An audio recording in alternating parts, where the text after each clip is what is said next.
Hey everybody, welcome back to the Plays and Fades YouTube channel. I'm your host, GordoGambles. Today we have ourselves a very special episode of the Four Horsemen, something we haven't done in a very, very long time, but we used to do this all the time, man. All four of us breaking down fights.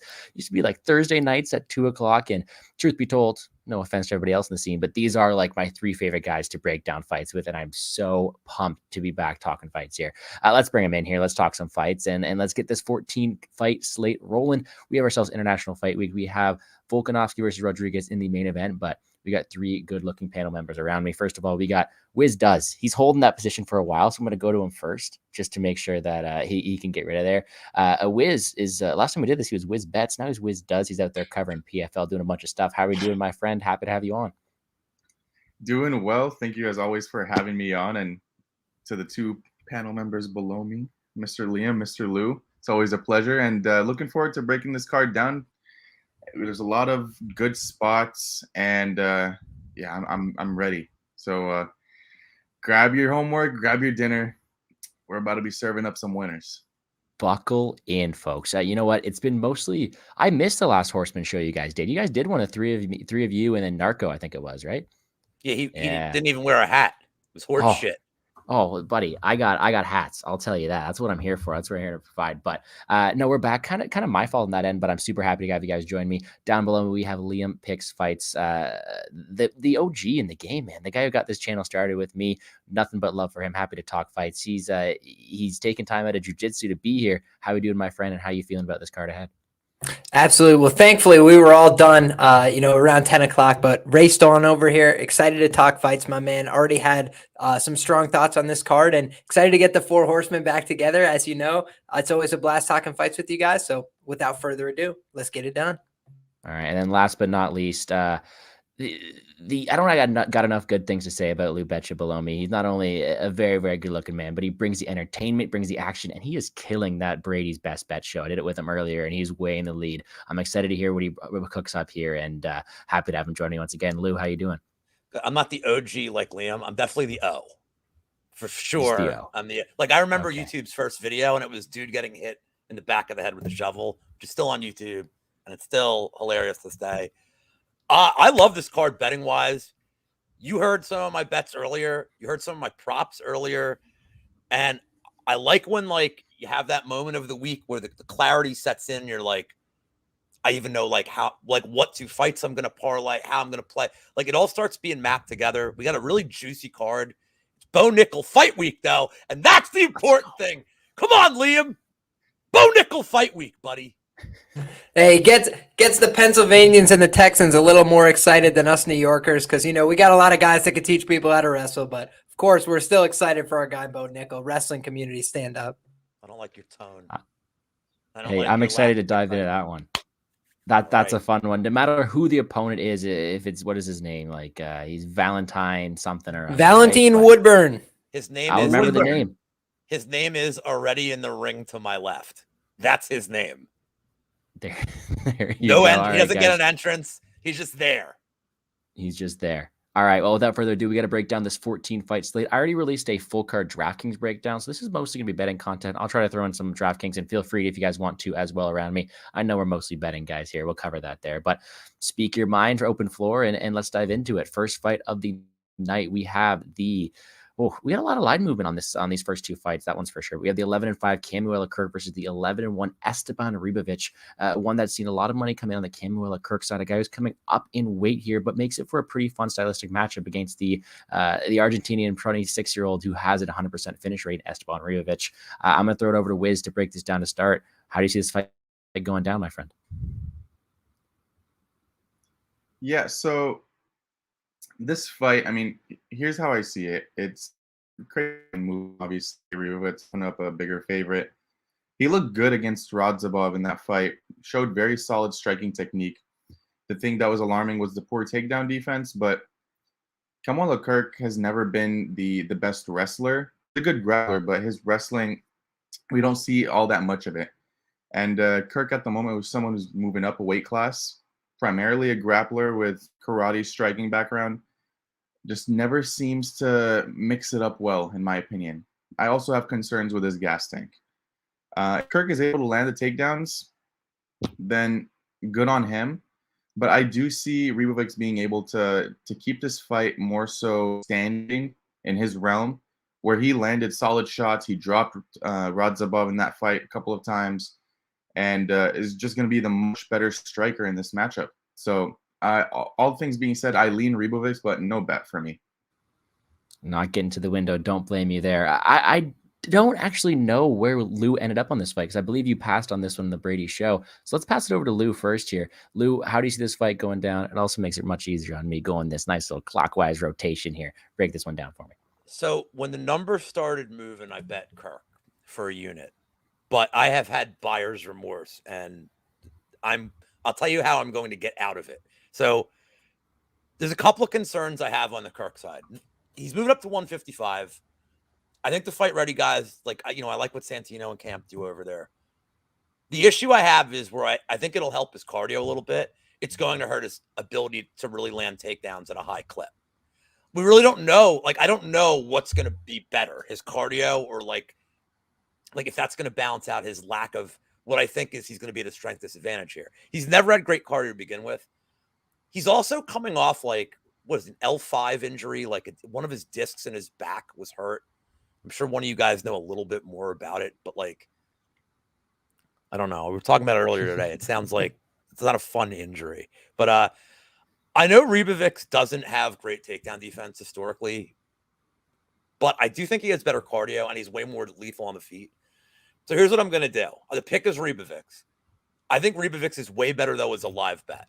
If he knocks Kirk out in the first, I'll lose the unit. It happens.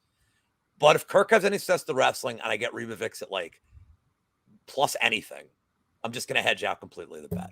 I'll put a unit on it, call it a day, get out of this fight completely. The pick is Ribovics, but it's more because I have so many question marks on the Kirk side. And I think the line moved so much because people just realized like Ribovics probably shouldn't have been minus 200 in this spot. Makes sense to me. Liam, you going to make it 3 for 3 on Ribovic, or do you believe that the line value has anything to do with it here? I think I definitely understand why people gobbled up the early numbers on the Kirk side. He's got some upside here in terms of the grappling and the wrestling. I don't think Loic has wrestling and grappling to really write home about. His wrestling is solid. He's got, a lot of attitude, come forward, try and grab a hold of people. I just don't think there's much sophistication to it, right? We saw 11 times go down and get back up, right? So I don't think that it's like lights out grappling. I think that in this case, Camuela Kirk probably has more dangerous grappling when it gets there. I think his ability to lock in the body triangle, get to positions, something I talked about on my show where, even against guys like Makwan who want to be in wrestling and grappling scenarios, Kirk was having some success. So I feel like he can compete there, certainly better than somebody like Ribovics. But I do think on the feet, Kirk is just outmatched here in this fight. I think Ribovics is not an easy matchup for him on the feet. I think he'll be getting to him. Kirk has size. He's a bigger guy. He's going to have a sizable reach advantage. I just don't know he'll be able to use it effectively here against Ribovics. And I feel like Ribovics can push the pace for longer. So for me, those are the things that make me lean towards that side. At plus 180 at the early numbers, I think it was plus 600, plus 650 on the sub. I think those were numbers I understand people taking on the Kirk side, but honestly, I think the favorite's going to win this fight. So I'm passing on this, but Ribovics feels like the side to me. Pick wise, that's going to go 4 for 4 on the Ribovic side here. And originally, when I looked at this, being the DraftKings player I am, Ribovic is the much more appealing option, right? 100% finish rate, really explosive striker on the feet, a competent ground game as well. But the more you look at it, although Kirk has that, let's say, on paper resume in terms of skills, he doesn't put it together all too well. His cardio is weighing down the stretch. He's coming up a weight division. And although he has that experience edge, in my opinion, I haven't really seen him showed like a solid game plan. He's had many flaws in there. And I do think that Ribovic has the ability not only to have more finish upside, but he has the optics as well when it comes to landing the more impactful strikes and going out there and winning these fights early. One more thing to add on these first fights of the night. I love violence, guys. Like I always target violence in these first fights of the night. This one doesn't seem too bad either. I'm going to take Ribovic to get it done. I'm tempted to get on the money line. I just have no idea where this line is going to settle. But it's a very, very fun fight to get the the card started there. But I want to shout out everyone hanging out in the chat. I know Wiz is already addressing this comment here from Frank. I was going to leave that one for a bit. I got Liam on my team, so I don't got to worry too much about anything on the ice. We're like minus 30. We're like Bo Nickel level at this point. Oh, okay. Wiz's skill and my like raw old man aggression. Let's bulldoze fools. for 1 minute. All right. Those are some fighting words, man. Wiz, I don't after know. I 1 got minute, my cardio spent. You got to take over. I'm done. That's fine. I got it. I got it. You from got here. it? I'm just gonna run. It's on the ice. It's on the ice. So that's After the only 1 chance. minute, I On need a the ice? cigarette. I'll need a cigarette after 1 minute. I'm I'm done. gonna break my ankle again. Gordo, we But got to go soon before Wiz gets too much time in the gi. You know, let's get him before Oh. they get too much time on the mat. Hey, You know what I'm saying? Two stripe Or white before belt. the ankle. We're coming for this. We're coming for this blue. Come on. Let's go. Before the ankle's fully healed, we got to go take him out there. Fight Talk showing up. But he's also recommended we do a nice little parlay at the end. We'll definitely cover that for sure. We know we love to give that stuff out. Also, 4-man mushroom, we'll throw some parlays out there. Appreciate you, Cole, Jared, Easy. Everyone's showing up, showing some love. Hit the like button down below. Appreciate Subscribe you to the all. channel. Let's keep going, guys. We got 13 more fights to cover, including some hefty favorites. This next one's a decently close line, considering the ones we're going to talk about later.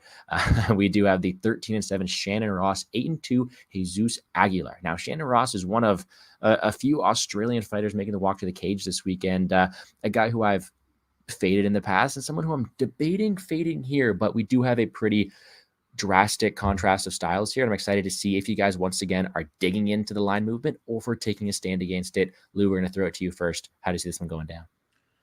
So first of all, DraftKings has been super, like the slowest I've ever seen with putting any kind of totals or props up. The whole undercard has nothing yet. JDM fight has nothing. Bo Nickel fight doesn't have nothing, but I don't think that's across all books right now. But I'm really disappointed. So here comes my first very unpopular bet of the day. Oh, no. And it's not a side. I'm playing the over. I'm playing over 2.5 at plus money, and I'll tell you why. I know that Ross historically has horrible durability. But Aguilar, I don't think, is the guy. Yeah, that was me criticizing Gordo for not betting plus 5,000 bets in the competition. So where Ross struggles is he's facing guys that are bigger than him, have longer reach. I think Rodriguez might have had the same reach as him, but he's getting outclassed in the feet. His chin's getting susceptible. Aguilar has less reach. He has no KOs in his career, and he throws looping punches. So his reach is even worse. And I think on the feet, Ross can just completely pepper him and keep him at range and land shots. Aguilar is also a gilly merchant. And for those of you that know who like my guy is that I'm friends with as a fighter, I'm having PTSD right now at fighters that jump gilly all the time. I can't anymore with this. So I don't think Aguilar has great top control. I do think he can get takedowns, but Ross's wrestling actually isn't terrible. Like he can stay out of trouble on the ground. He could get ground and pounded, I guess, but I feel like Aguilar is the only one with finish equity here. He could get a sub. Like maybe he get a club and sub. I don't think Ross has any finish equity. Aguilar's pretty tough. And I don't think Ross he's like a volume puncher. So unless he's just landing everything on the feet and this thing never hits the ground, I don't see him doing enough to get Aguilar out of there. So I think this fight goes the distance. I like the over 2.5 just to play it a little safer. It's like plus 120 range. I think that's great value. I think this under being juiced is really just based on what Ross has shown at the UFC level against guys that just are way better strikers than Aguilar. So I'll lean Aguilar just to have a pick for the show because I'm never, if Ross wins, I still don't want to be on camera ever picking Shannon Ross. So I'll pick Aguilar, but the bet's the over. And I like it, and I like it a lot. You know, I don't blame you. And being the props to consider maybe bet guy, you want to answer this one for me? I think it's mostly because of the short notice nature, isn't it?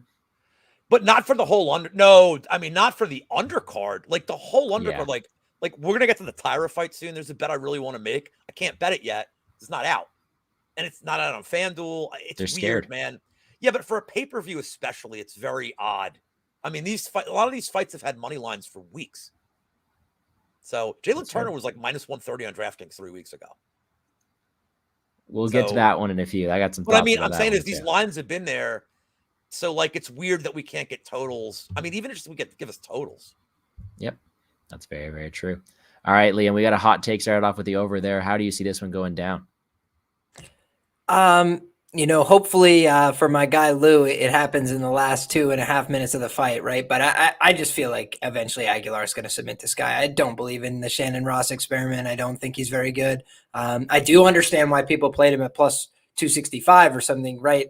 Aguilar is not a very physically imposing guy, doesn't have the biggest arms, doesn't have knockout wins to lose points. So, maybe some of the things that you'd normally look for in a Ross opponent. But I've mentioned before, Clayton Rodriguez hit him with the flying butt, right? Like Shannon Ross was already out of the fight 30 seconds in, turning away, getting hit with a guy who's literally jumping in the air, turning backwards, like totally unafraid of his opponent, right? So like Shannon Ross doesn't inspire fear in these guys he's fighting more often than not. They just run right through him. They treat him with disrespect and walk all over him. And I feel like for Jesus Aguilar, last time out, he tried to do that to Tyra. He tried to come down and get into his face and really just forget the fact he's a plus 650 underdog. And what happened? He got to his position. It didn't work. And the fight was over shortly thereafter. But Tatsuro Taira would run absolute laps around this guy, in my opinion. So now we got a whole different situation, right? Tatsuro Taira, by the way, if it was a kickboxing only match, I would take him to knock out Shannon Ross, period. So I don't want to hear about that either. I just feel like in this fight, I don't like his durability. I don't like his game. I don't think he's a very good fighter. I think Shannon Ross, a very average regional level fighter. I think Aguilar doesn't project very high in the UFC, truthfully, because he doesn't have a very big size. He doesn't have that much dynamic offense. But you give me a guy who's got a lot of heart and a lot of toughness and a signature move against a guy who I think is very painfully average, I'll take that guy. So give me Aguilar, and I think eventually he submits him. By the way, that ghillie pull on Tyra's shown defense for the ghillie pull, which is why I was comfortable, thinking Tyra would win that fight. If you do not have good guillotine defense, Jesus Aguilar will make you pay, man. Like that, he is not bad at the guillotine at all. But he does commit to it too much for my liking. I always say if a great guillotine should never put you underneath on your back flat. And that's what he does occasionally to a fault. So I feel like that's the reason I wouldn't be inspired to lay a big chalk price on him. But as the line comes in, if Aguilar hits plus money, I'll be on the Aguilar side. By the way, the over 1.5 is minus 155, which I also think is, if the 2.5 scares you, the 1.5 I think is very playable as well. That's completely fair. No, this is one where I'm tempted on the Aguilar side. I just think he has more paths to victory here. I think there's, of course, a chance where Ross has the ability to point fight and use his volume, but at what percentage does that happen? Does it equal the minus 150 on Aguilar? I just think he has more ways to cover that, not only with his ground game. I think he has some decent wrestling, and Ross is a guy who's fought some questionable level of competition as well. I think he has solid foundations, but he also has many ways he can lose this fight in terms of the chin deficiency, in terms of the grappling, and it's just the guy with more finish equity, the guy more paths to victory, in my opinion, is Aguilar. I haven't got there yet. I've forced a few bets recently. I don't want to force this one too. I'm going to go do my due diligence again, check the tape. But on DraftKings, not very likely on this one. This is one I'm going to pass here. Wiz, though, you going to join us on the Aguilar train, or how do you see this one going down? Yeah, make it 4 for 4.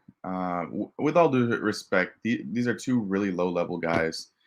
Aguilar is going to, as you guys mentioned, he's going to look to pull guillotine, show his grappling. I mean, 6 out of 8 of his wins are by sub, and 5 of 6 are by guillotine. Ross is going to be the more active fighter on the feet, obviously, but his durability is just a huge concern at this point. Being knocked out in back-to-back fights, yeah, let's call a spade a spade. It's 2 high-level opponents, but they were really bad knockouts. I am ever so close to betting Aguilar here. I'm waiting to see where this line settles. And similar to the last fight we spoke about, I think the line movement overcorrected. Sure, there might have been value on the early number, but at this point, I think the line is overcorrected, and there is some value on the Aguilar side here. But in my opinion, if I were to bet Aguilar, I'm going to be betting Aguilar by sub at this point, because I think he wins by sub. Otherwise, it's going to be a very, very greasy decision, maybe even a split decision, which in all honesty, he probably loses. So I see Aguilar sub as a hitting at a pretty decent clip. So I'm close to pulling the trigger, but not just yet. So Aguilar's money line is going down. We're getting better line on it. It's dropping places to minus 140 places, but his submission line is dropping from 250 to now plus 200. Money coming in on the submission line, whereas the money line people are tending towards that raw side of things. But that's 2 fights so far. We agree, all 4 of us, on one side against the line movement. So an interesting thing to get things started here, and approaching some heavier favorites. I know we're going to align again, but we're going to disagree at one point or another. And I know we're going to disagree on one fight in particular. There's one fight we have talked about, Lou, and I got my shades ready for that one, my friend. All right, we're going to keep it rolling here. Next fight up, we have the 8-0 Cameron Simon, 15-2 Terrence Mitchell. This is one of the aforementioned big favorites of the card. This is one that you're going to need to really break down, not only from trying to find a value on such a wide favorite here, but also if you're trying to play DraftKings, who do you target in this top range? Terrence Mitchell is mostly known for being from the Alaskan fight scene, getting knocked out by Kai Kara France. I think the guy has a good foundational knowledge of MMA, but he's getting a huge step up in competition. He's going to be the older fighter. Things aren't really in his favor, and the line is reflecting that. Liam, break this one down for me. We'll pass one to you to start. How do you see this one going down?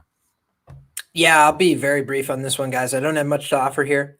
Don't think very highly of Terrence Mitchell. Think he's got some physical attributes, but guy coming up from 125, going to be at 135, I believe, in this matchup. Simon, he's a guy who's had some success already in the UFC. Not the cleanest fighter, still very young, a little headstrong, a little emotional for a -500, but he's a better fighter. In my view, I feel like he projects much higher. I feel like the UFC doesn't view these two guys as the same. I feel like they view one guy as a guy that they want to invest in and keep putting him on cards next to his big brother Duplessis and all these things. Team CIT on the map. I feel like on the other side, it's a guy who will be back on the Alaskan regional scene or retired in the next 3 years. So for me, just don't believe in him. And, God bless. I hear people talking, selling up the shot on Terrence Mitchell. Just for me, it feels like a low-level fight and a clear A-side. So I'm going to pass on this one. That's very, very fair. And I got to be careful how much I talk up Simon's fight camp, especially with the Duplessis fight coming up too. But no, to me, this feels like a very clear A-side and B-side. I think it's a fight where you have a guy we've seen be clipped, a guy who we don't know have some insanely good striking technicality, and a guy who has been improving. He's still young, and trust me, I'm no Simon lover. Like, I bet against him with Obi-Wan Shinobi the pillow. Like, Steven Kozlo is a guy I try to go against him. Bad bet on my end, but it's showing that Simon is making those improvements. He tends to be a slower starter, but he gets up there, he picks up the pace, and I do think he can ramp up and get a finish against Mitchell, a guy who we have seen drop before, right? Although it was not officially on his record being in an Ultimate Fighter, it wasn't a good look. I think Simon's got really good hands, really good technicality, and I do think he puts him out there being the A side of this matchup. Wiz, carry her on. Do we have an upset brewing, or is this another favorite rolling? Yeah, not much to say. I agree with the points you guys have made, and Simon's a big favorite, and I think it's rightfully so. Great cardio, very fast hands, and has real power for the division. Out of that Alaskan scene, Mitchell doesn't really tend to offer too much. He mainly just beats up on cans and janitors. So I just think Simon's going to be the faster and more powerful striker, and I think he probably wins this fight inside the distance at a high clip. That's fair to me. We know Lou, Mr. Bachelor Seniors division over here is a fan of this South African fight scene. Break this one down for me, and being my resident MMA engine DraftKings guy, how much credibility did you give to Simon this week? Oh man, well, yeah, there's nothing really to break down the fight, so I'm picking Simon to win. The problem is the 9K range is crazy this weekend. Yeah, like you got to make a stand somewhere with Nickel, with JDM. I mean, you wouldn't play Jaragui, but like Whitaker's up. There's so many guys. You would if you're a soldier. Well, there's so many people. Look, you have to have you almost have to have some percentage of her, but it's tough because I don't know that he has a ton of grappling equity here. It's not that he doesn't. It's that I don't think he'll use it. I think he's just going to get a knockout. And with all these guys in that 9K range, you kind of need a first round KO. If they have no grappling, you need a first round KO to pay it off. So I'd much rather have a guy like Bo Nickel. Yeah, he's more expensive, but probably going to get a takedown, probably get control time, and almost take a lock that he's going to get a first round submission. And in all fairness, his money line compared to his salary is the best value on the card, strangely enough. So, but anyway, my bet here is we have a rare case where we have somebody with a 100% rate of hitting a plus 2,000 prop in the UFC. I looked back. I talked with Wheezy at the Yambag Institute. We went in the library. We checked the records. He is the only fighter, not just in UFC history, but I believe Bellator history as well, to have fouls in his first two fights in the promotion. So we are getting a 100% hit rate on Yambags. I mean, I love it. Yambag alert. And he's a slow starter who he's just still so raw in his striking that, like, why wouldn't I take a shot at this? Like, do I think he gets a KO? Yes. I think round 2, round 3 KO is the way I would play it from a prop perspective. There's no way I don't play it here. And I am doing a 2-leg yam bag parlay to pay plus 40,000. I'm going to hit that right off from the sunset. But how do you not bet it here? I'd be shocked if it's plus 2,000, to be honest with you. It might be like plus 1,800. They're going to be like, nope. You'll take that anyways. And let's get a quick little yam bag breakdown for the newer plays and fade sports guys. So, Lou, I think I can present this because I graduated from the University of Yambags. My prize student. Yep. The one of one. So, Yambags. In the shortest way possible. A point deduction. But the way we like it is multiple strikes to the groin. And I dropped the mic. Fair. Yeah. You got anything to add to the Lou? Yeah, I mean, like, you know, we actually have a good way to break this down, like, statistically. You usually like to look for southpaw versus orthodox, get open stances. Or people that have, like, raw striking that opens up the eye pokes. Or the other big thing is cardio gaps, because then you get the guys that either A, like Paulo Costa, intentionally foul just to buy themselves time, or these are the guys that are cage grabbers, which they are starting to call a little more. Really depends on the ref. You know, Mark Smith's just going to give 9 hard warnings. But, like, Herzog will take a point for that. So, you know, you need a little bit of luck with the draw with the ref.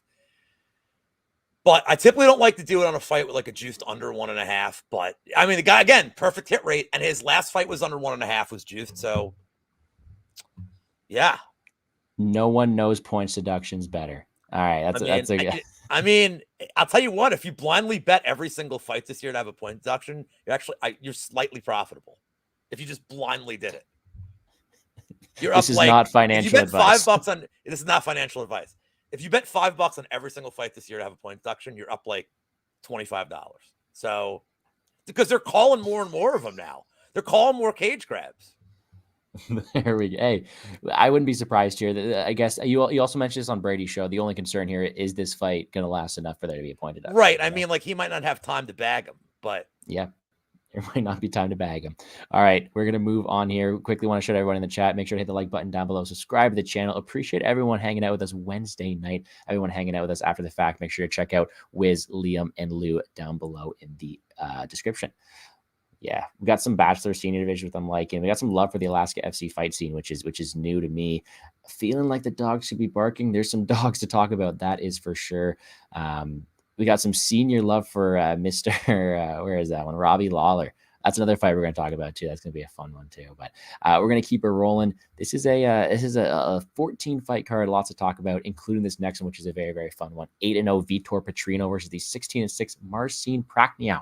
And I get the honor of starting this one off, and I get to start off talking about my boy Victor Petrino here. Petrino's a guy I really am high on this week. I haven't got to the window betting him yet, but Marcin Prachnio is a guy who doesn't always rate out to me that well. I think the first 3 fights he had in the octagon, getting knocked out in the first round, was something that I can kind of attribute towards his name. And whereas he has bounced back a bit recently, a performance when William Knight's landing 8 strikes against you, a win over Ike Villanueva, and then a loss over to a gassed out Felipe Lins isn't really going to hold me into the highest regards, in my opinion. I think Vitor Petrino is going to be a guy who has a ton of power in his hands, a ton of athleticism, and even a grappling path to victory. Now, is there a world where Prachnio can point fight from the outside? Potentially. I do not think it is a very high path to victory, though. I think it's Petrino all day. I think if he lands with the same amount of power he put in the shots at Turkali, Pleasure Man can take that. I don't think Prachnio can. So give me Petrino here. I do think he has more paths of victory, whether it be in the grappling or the power on the feet. I do think he's able to get him out of there early.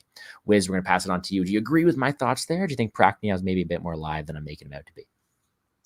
No, I think you summed it up pretty well. Excuse me. I think Petrino is a very justifiable favorite. I was very impressed with the performance against Turkali. His cardio looked better than ever. His grappling and wrestling looked light years ahead of what we've seen on the regional side. And the knockout power is always obviously going to be there. That's the biggest difference in this fight. Petrino hits like a truck, and Prachnio has been knocked out multiple times in the first round. I know it hasn't happened in a couple of fights, but who has Prachnio really been fighting? No one that's been aggressive, no one that's been coming forward. And then let's not even talk about that William Knight fight, because it was a snooze fest. The guy barely threw any strikes. And all he needed was to like throw a couple of strikes to scare Pacquiao away from these leg kicks. But nope, he doesn't want to check a leg kick. He looks like he's just setting into the sunset with his bodybuilding career, and that's it.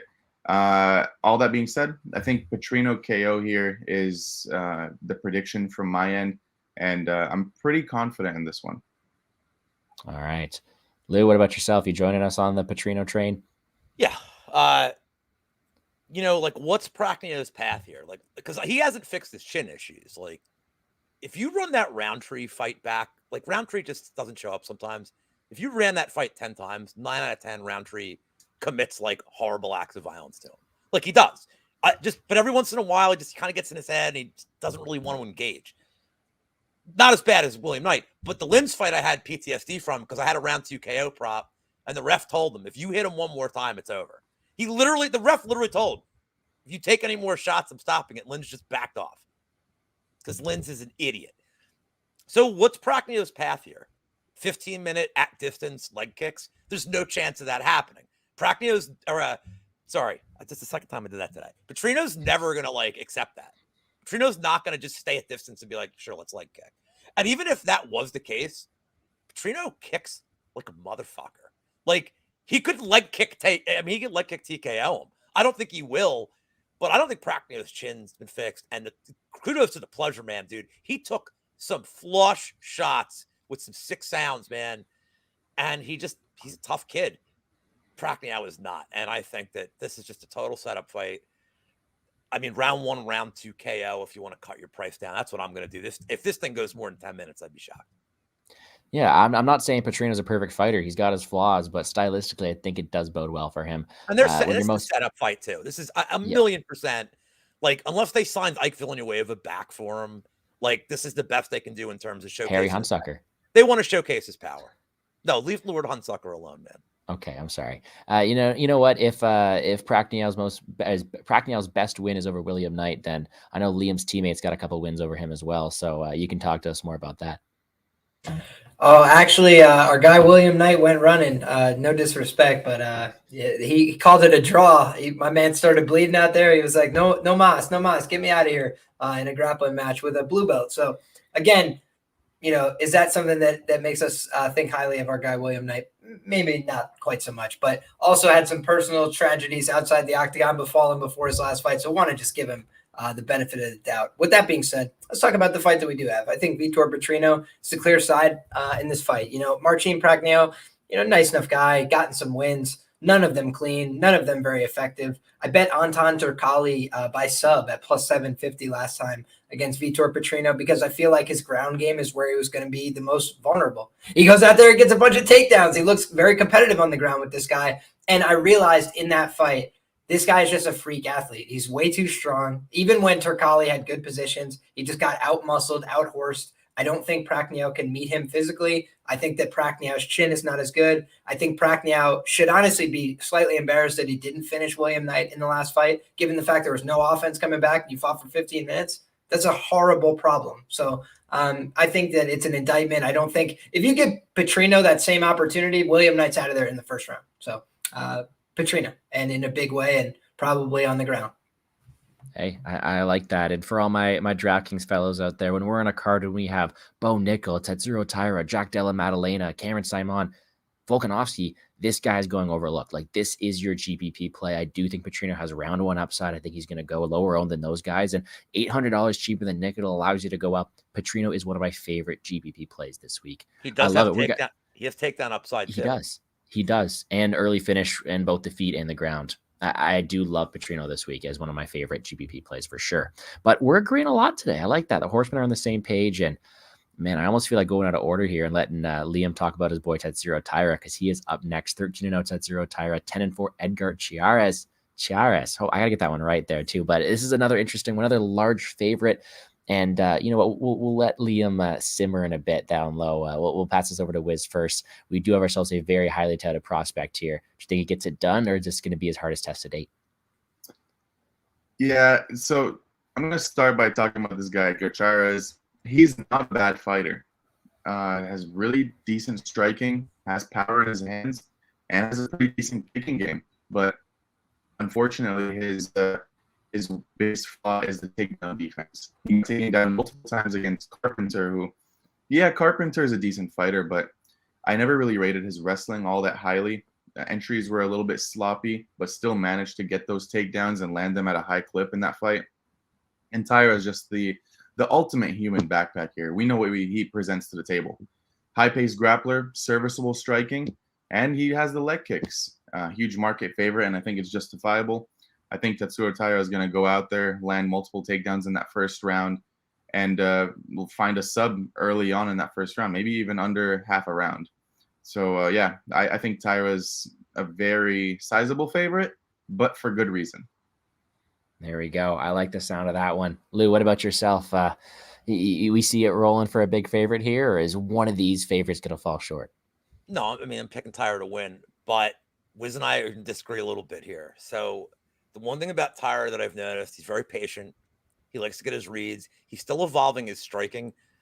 And Wiz brought up a good point. Like, where Shiraz is going to have any kind of life in this fight is that his striking is definitely more evolved. Does he have like a big ceiling in the UFC? No.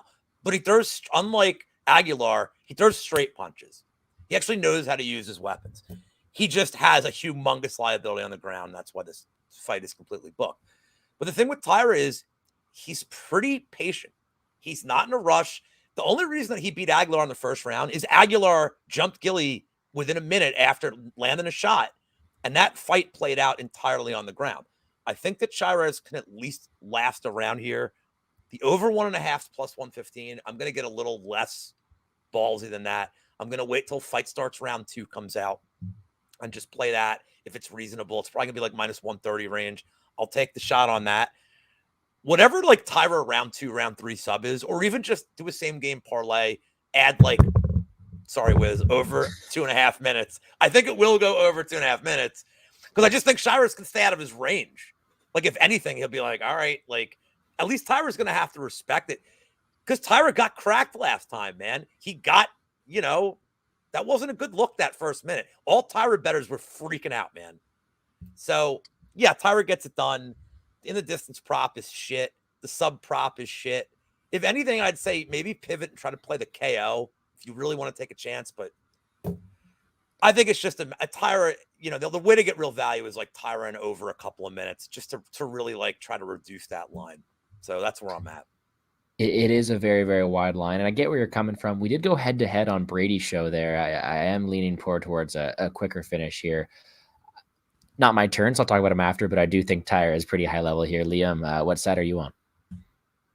Tatsuro Taira! If you go back and listen to the old fights that he had in Japan, sick introductions every time. And I really like Tyra. I think he's a great prospect.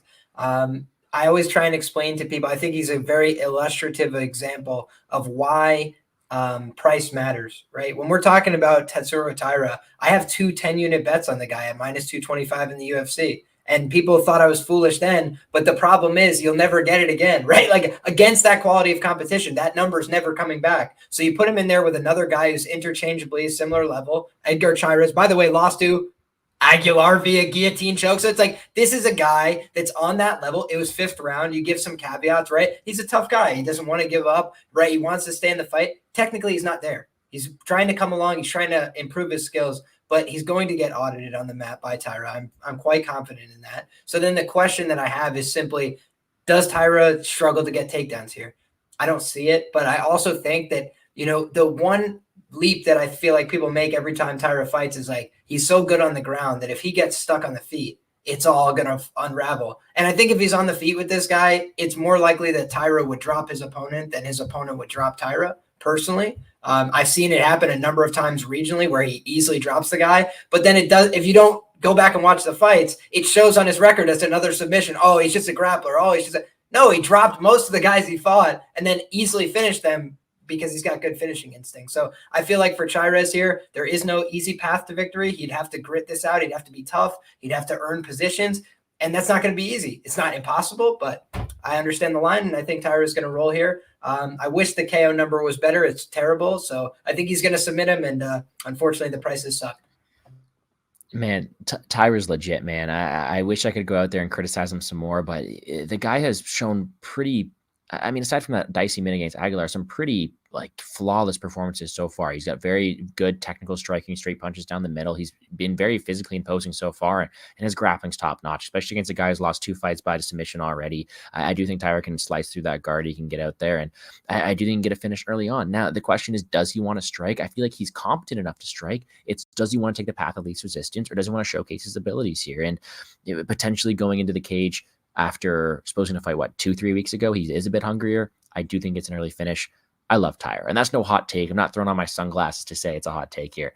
I just think out of all these guys who are very expensive, he's a solid guy you can rely on. Cash play on DraftKings. I do think he gets it done quite convincingly. We're going to move on here. Shout out to everyone hanging out in the chat once again. Monk saying to hit the like, and I can agree with that one. Lou, you're getting complimented on your mic skills, and I cannot agree more. I wish I could relate to some of these references here. Maybe you have to fill me in behind the scenes. Let me. Well, I've been doing it longer than all of you, so like I know how to like be a bad guy and be a heel, and woo. All right, you need to tell me who's this Lex person. Lex Luger. I'm not big into wrestling. Oh, he was a jack. Oh. He was like, dude, he was the jack dude that was like the ass kicker. All right, cool. I'll take it. Yeah, he was the ass kicker. But whereas I'm the guy that like was crafty and would pin you with his feet on the ropes and like steal a victory. Like ball shot, hook the tights, feet on the ropes, get out of there with the belt. Also, you were the guy hired to protect me to keep the belt. Just so hey, you know all I have to say is Kansas City. Look at the size of these biceps. Nate the Train. Hey, the way Lou talks about this Bo Nickel fight, I'd be hyped to hear that too. You already know. Well, you already know from the Brady show. I do know. I do know. I do like Tyra there, and Wiz is munching away. You got yourself you got something coming up, don't you? Big bowl of salad. I need the nutrients. I have high intensity sparring coming up in a couple of hours. All right, well, let's get to the next one here. Next fight up, we have the 12-3-1 Jimmy Crute, 13-3-1 Alonzo Menafield. That one coming from each other. And guys, I had like 2.7 units on the under the last time they fought. Pain, just pain. Square bet, chalk bet. They went to a draw, and that's okay. We have a chance to reevaluate and see where there's going. But the big thing to point out here is we had a large favorite last time. Now there's some line correction, and we have ourselves a very, very closely lined fight. To me, there are multiple levels to this fight go down. I think it's almost binary enough to say grappler versus striker at certain parts here, but I'm excited to hear you guys break it down. Lou, we're going to start with you. How do you see this fight going down? So I had PTSD from losing my bet on the under, but I ain't scared. I'm doing it again. Nice. And last time, if my memory serves me correctly, I didn't look back through my bets. Dude, do I need a bowl of food? Do I need to be eating or something? I don't got it now. I feel out of place. So I'll figure something out. I got here. You know what? I'm nearly out of cereal, Lou. Understand. Now, why need a bowl of food? One more bite of salad left. When you can have Royal Dance Danish butter cookies, the sponsor of the Lou Betcha Saturday Sports Jackpot Wad happening. I don't know. Maybe the next time the Kentucky Derby happens, we'll figure it out. But anyway, so that's my food thing. Oh shit! Don't do it, Wiz. So last time this under 1.5 was what? Minus 190, minus 200. Yeah. This thing was juiced. If Mark Goddard wasn't the ref, this fight was over. Menafield had him killed. So what changed? Is Crute better? Is Crute going to fight smarter? He's never proven that he's going to fight smarter. So why would I think anything is going to, I realize that every fight's different, but why would I think even the strategy is different here? Crute's just going to do Crute stuff. He's going to go for a takedown. He's going to gas himself out, or he's going to just keep it on the feet. He's going to get bonked. So I'm still with the under 1.5. I'm sticking with it. We're getting a way better price this time. I think Menafield KOs him in the first. It's plus 400. It's not a bad price. So we're getting a worse price on Menafield, but I still think the under 1.5 is the prime play here. Okay, you're going right back to the well with that one. I don't blame you. Do you have a side you're leaning towards for that under, or you think it's either or? Huh? Oh, Lou, don't do this to me, man. Unprofessionalism. What'd you say? Do you have a side you're leaning to here, or Yeah, you think Menafield. it'd I go said either way? Menafield. Okay, I think Menafield just making KOs him. sure. Because we talked about this on Brady's show too. Not a bad look there. And this Liam, is we're your gonna pass second it over Yan to bag. you. This is your second Yan bag special. Too. Yes, that's what I was waiting for. There you go. Absolutely. Liam, we'll pass it over to you next. How do you see this fight going down? You think you're with Lou on the under there? Or are you going to go somewhere different? You know, I definitely would lean towards this fight going under, you know, but I also think that this is the kind of fight where, you know, I look at Jim Crute and I say to myself, he's got so much talent and he just never really fights up to expectations. I feel like this is another big opportunity for him. You know, they're giving him the same fight again. He got lucky enough to escape the last one with a draw after eating a lot of big shots, but he did get a lot of takedowns in that fight. I feel like that was the element that kept him involved in the fight. And I think if he's able to go out there, pursue takedowns early, often in this fight, get on top, that's what he needs to do to win. You know, I think Alonzo Menafield, he's 35 years of age. He's a much older fighter here. He's a guy I've always felt was fairly average in the division, has some athletic upside, but, you know, he's getting knocked out by OSP in recent times. So it's not like this guy is clean and super high level. He's dangerous. He could definitely explode on people, but he makes big mistakes. You know, he's gone out there and just been very complacent, lost a fight to William Knight, where genuinely the only thing that happened in round 3 is William Knight attempted strikes. And there was no strikes landed. But because he attempted offense, he won the fight. I'll never bet on a fighter that is in a fight that's like that, period. Hey, that's simple enough, man. And I think if we go to your favorite point too, talk about age discrepancies and stuff like that too. Is Menafield making these improvements at 35, or is it Crute, the guy who's still young and improving, looking to make those improvements here? In my eyes, I find it hard to rely on either fighter. I picked Crute. I think that he has the path to victory and waning on the cardio, and I think that he has more paths to get there. Sure, he could get bonked early. Sure, Menafield could go out there and find his lights, but I think I can see a larger discrepancy in the grappling than there is in the striking here. That being said, Menafield very, very dangerous early on. We saw that. There is some value, in my opinion, on the round 1 KO for Menafield because that seems to be his path to victory. Settle the tie for us, Wiz. What you got here? Yeah, I mean, this is a rematch. Obviously, just recapping this, Menafield grabbed the fence in that 3rd round, lost the point. You know, contrary to the scorecards, I do think that Crute, even if it went to decision, should have won the fight. He was winning that first half of the 1st round until he got dropped and hurt really, really bad, which, yeah, that plays into the fight. But, you know, Alonzo Menafield has power and he can do those things. I think if Crute is able to land the takedowns at the same clip that he did in the first fight and be a little bit more defensively sound, just a little bit more on the feet, then I think he wins this fight pretty handedly. We had Crute at a pretty sizable favorite last time out, going all the way down to opening up the odds at a dog. I don't know if the market overcorrected there. I mean, I think there's still some value on Crute personally, but it's a big question mark on if he's going to be able to improve the striking defense, because that's the biggest worry. I mean, Alonzo Menafield landed, I think it was like the stat was 99 out of 122 or 123 significant strikes, which is crazy. And yeah, Menafield has solid takedown defense, but still Crute landed those takedowns and he taxed the gas tank of Menafield. Menafield can knock out anyone. I'm just going to say that. But I just think Crute's going to be able to work on that striking defense, given that this is a rerun. He knows how Menafield's going to be throwing these punches, and I think it's going to be a big point of emphasis in this camp specifically. So I think Crute should be able to find a submission win here. I think it's going to come in the 2nd round. But yeah, I'm on the Crute side, but no bet. Yeah, I don't blame you for that one. It seems like one where there could be some intangibles coming into play, a riskier one to call. I mean, Crute landed 6 takedowns, 8 minutes in control time, and still fought his way to a draw, right? Like there is that big power component, but I did say, favorite saying, gun to my head, I will take Jimmy Crute.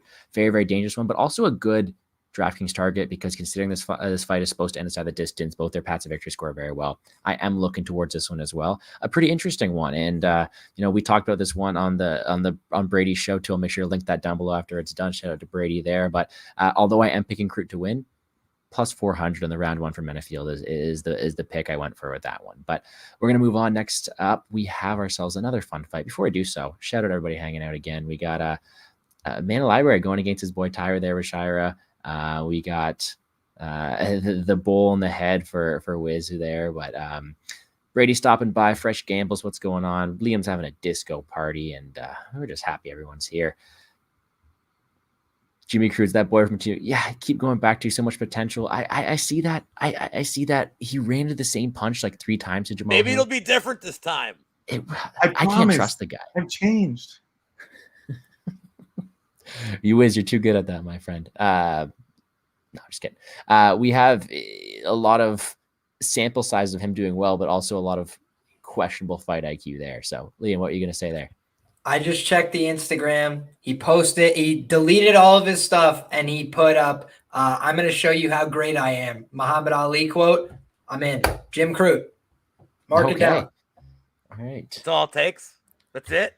You're in. I'm all in. He deleted all the pictures on Instagram, making him look like a goofball, and just put up Ali. Yep, I'm 10 in. units? Nope. All right.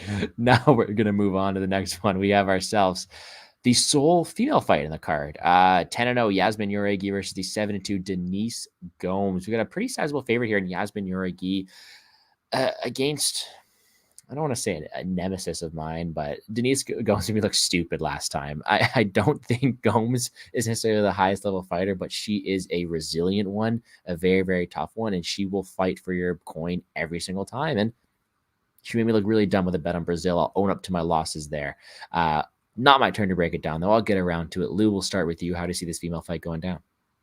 I have a feeling I'm going to be the lone person on this, but I am on the Gomes side, and I like it a lot. So, and there's another bet that I gave out on the show that I'm going to give here too. So, first of all, I have a play on Gomes, small play on her, and I have a bigger play on Gomes plus 3.5, plus 120.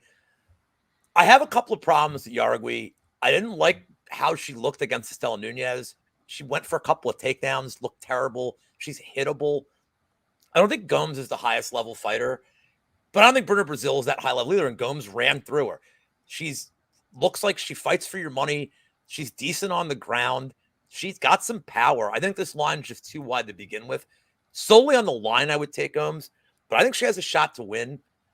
But there's a bet that I saw that I think is bananas odds-wise. So I think this fight could be really close because I think they can both win moments on the feet. And I think Gomes is going to be the minute winner if this thing does hit the ground. If it doesn't, then I really just don't like Jauregui's striking defense. So I think this thing goes the distance at a pretty high clip. If it does go the distance, I'm looking at a split decision. The split decision's plus 500. Denise Gomes' split decision is plus 2,000, and I think that is a crazy mispriced line for somebody who I think will have, even though it's not completely a wide advantage, will have the grappling edge here. So I'm playing that as a small prop. I like the Gomes side. I'm getting a lot of Bonfim, Saint Denis vibes in this one too, where it's like the person who has like pretty precise, vicious striking against the person that maybe can get some takedowns, maybe can make this ugly. So, and I'll tell you what, if this fight hits the third, with the way Gomes like is kind of a dog, I wouldn't feel good holding the Jauregui ticket there. So give me Gomes outright. The plus 3.5 is the strongest play for me. And Gordo, since you like bringing up DFS, I do. On a card where we don't really have a lot of dogs to target, and you're going to have to make some tough decisions. And we talked about how Jauregui's probably not a really strong DFS player this week. What do you think? Is it worth playing a little bit of her, especially with some takedown upside? There is some viability, even potentially on both sides, if you look at it the right way. I'll dive into that. Liam, I know you're about to head outside. You want to get your breakdown in now before you head out? Sure thing. I'm bringing y'all with me. Make no mistake about that. For sure.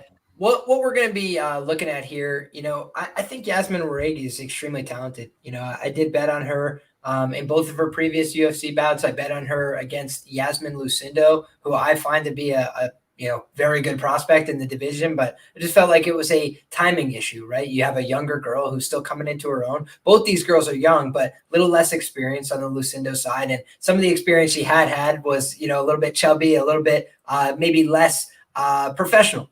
You know, Yasmin Waregi looks like a professional in everything that she does. She approaches it very professionally. She comes in jacked. When she faced some adversity in the UFC, she responded very well. In her last fight against Estela Nunes, she was plus 200 inside the distance. I thought that was a great spot as well. Did take advantage there. So for me, you know, I've actually bet in both of her previous fights her to win by submission, and she's yet to do it. Right, her name is Yaz Jitsu on Instagram. She is a Brazilian Jiu-Jitsu purple belt, Entrum Gym, works very hard on her grappling game. Denise Gomes, not a bad ground player, but people are forgetting, I think, that she was taken down by Loma Lupumi, right? And again, I gave Loma a lot of credit. I picked Loma in that fight. She worked with the Bangtao brothers, right? The Hickman brothers at Bangtao Muay Thai, owned by the champ Alexander Volkanovski. So there's your tie-ins, right? Like, obviously a lot of good things about Loma, but Loma's tiny girl, very, very small. And the fact that she was having success, problem for me, because I think Yasmin is so strong. I think she's extremely physical. And I think this is a little bit too much too soon for Gomes. So Yasmin Waregi. I've heard a lot of different pronouncements this week. That's how I'm going. Yasmin Waregi. I think she's going to get it done. I think she's going to get it done probably later on in the fight, rounds 2 or 3. Hey, I don't mind that at all. And considering I'm a type of guy who bet on Bruno Brazil, you guys don't think I'm going to take, you're going to take my shot here on the RG. Like, I do think that Denise Gomes has many holes in her games, whether it be her being taken down, dominated, and fighting through it to a win, like on the regional scene. Like, she can be, like, she's a very good offensive fighter, but she struggles defensively. She can be hit, she can be taken down, she can be dominated. And although she's always going to be in the fight unless you take her out of there, she's not someone who I see with the highest ceiling in this division. So I think the A side here is going to be, oh my God, I'm throwing it off with the names here. Yoregi, I can't pronounce it as well, but Yoregi is going to be the A side there. I think she does have multiple paths of victory, whether it be taking her down, dominating from that position, or whether it be just winning the striking exchanges. I just think one path is a lot easier than the other. If she wants to stand and bang for 15 minutes, Gomes going to keep on going forward. She can absorb a lot of damage. She's pretty tough. She's going to walk forward. And although she's going to have less technicality, Gomes is just still going to be in the fight. Whereas on the ground, it may be a bit harder to go. So to answer your question on DraftKings, Lou, I think in a 15-minute striking affair, Gomes has cash upside because, like you said, she's going to throw volume. She's going to walk forward. Whereas if there's any grappling involved, if Lucinda wants to fight to the best of her abilities, or Yoregi, wants to fight to the best of her abilities, she could be a very viable pivot because she's going to be the lowest owner of that top end of my opinion. You know that Denise Gomes translated into English means Elvis Brenner? Did you know that? I hope not. Elvis Brenner. I don't think Yasmin Oregi translates into Guram Kutataladze. I'll be frank about that. But I didn't have any pre-bets on Elvis Brenner, but I talked about it all week on my show last week. Guram, no minus 600 in my book.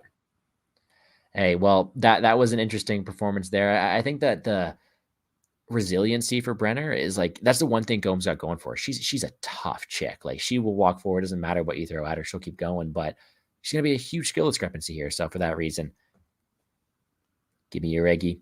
Keep on going on. And Monk's out here, Colin Waluigi is out here talking about all these funny nicknames and thinks he's all this. This guy's got a nickname show, which, by the way, you should check out.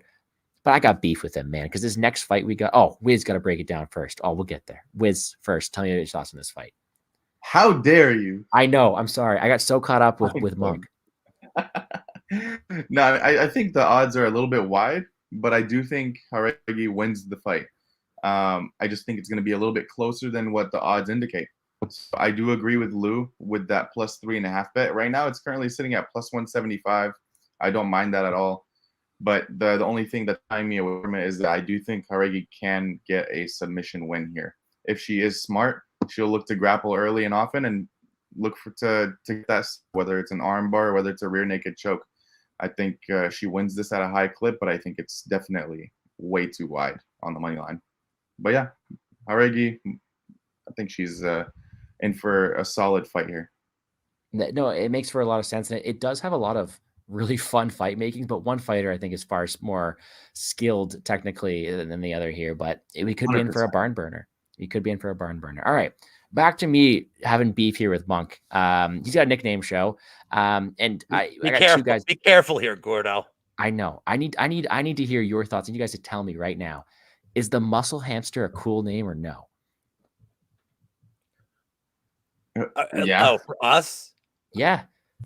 Hell yeah. Yeah, Hell I yeah, think the he's Muscle Hamster is a sick name, and Monk hates it. Monk, the guy with the nickname show, doesn't dig it. Anyways, yeah, see, like In all he's out here. fairness, yeah, but Monk hates like puppies and rainbows and shit. Like this is just the kind of guy he is. Like he So are you holds saying? nicknames to a higher standard than most, and that's So why you're he has saying Monk is a nickname show. hater?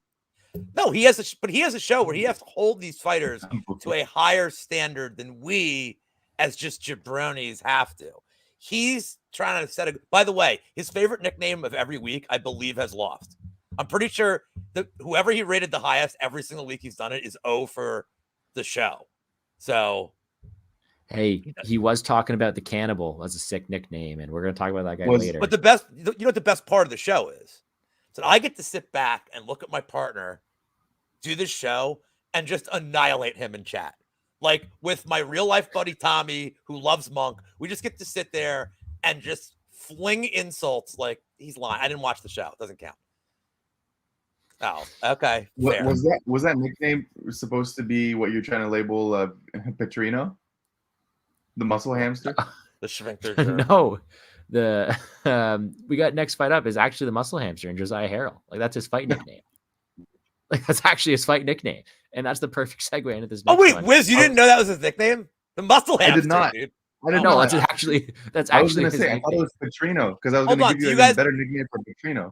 So, do you guys have a favorite nickname of all time? Just off top of your head, just name one.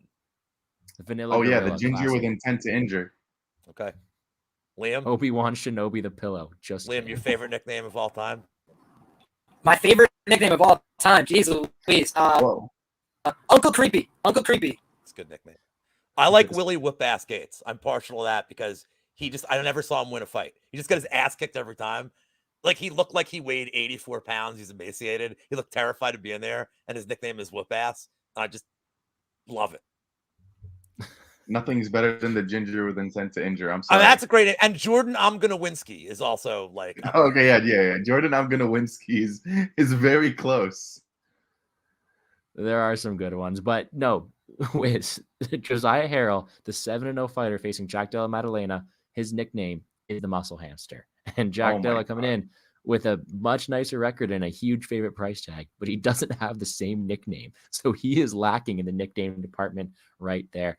No, we do have ourselves a fun fight here. A large favorite in Jack Della Maddalena facing the newcomer Josiah Harrell on very short notice. Lou, we're going to, oh no, it's Liam's turn for this one, actually. Liam. No, it's actually your turn, Gordo. I think. Well, y'all let me know. I'm happy to fire off on this Ohio guy or sit it out. Let me know. Talk about your Liam's Ohio talking guy. 2x speed right there.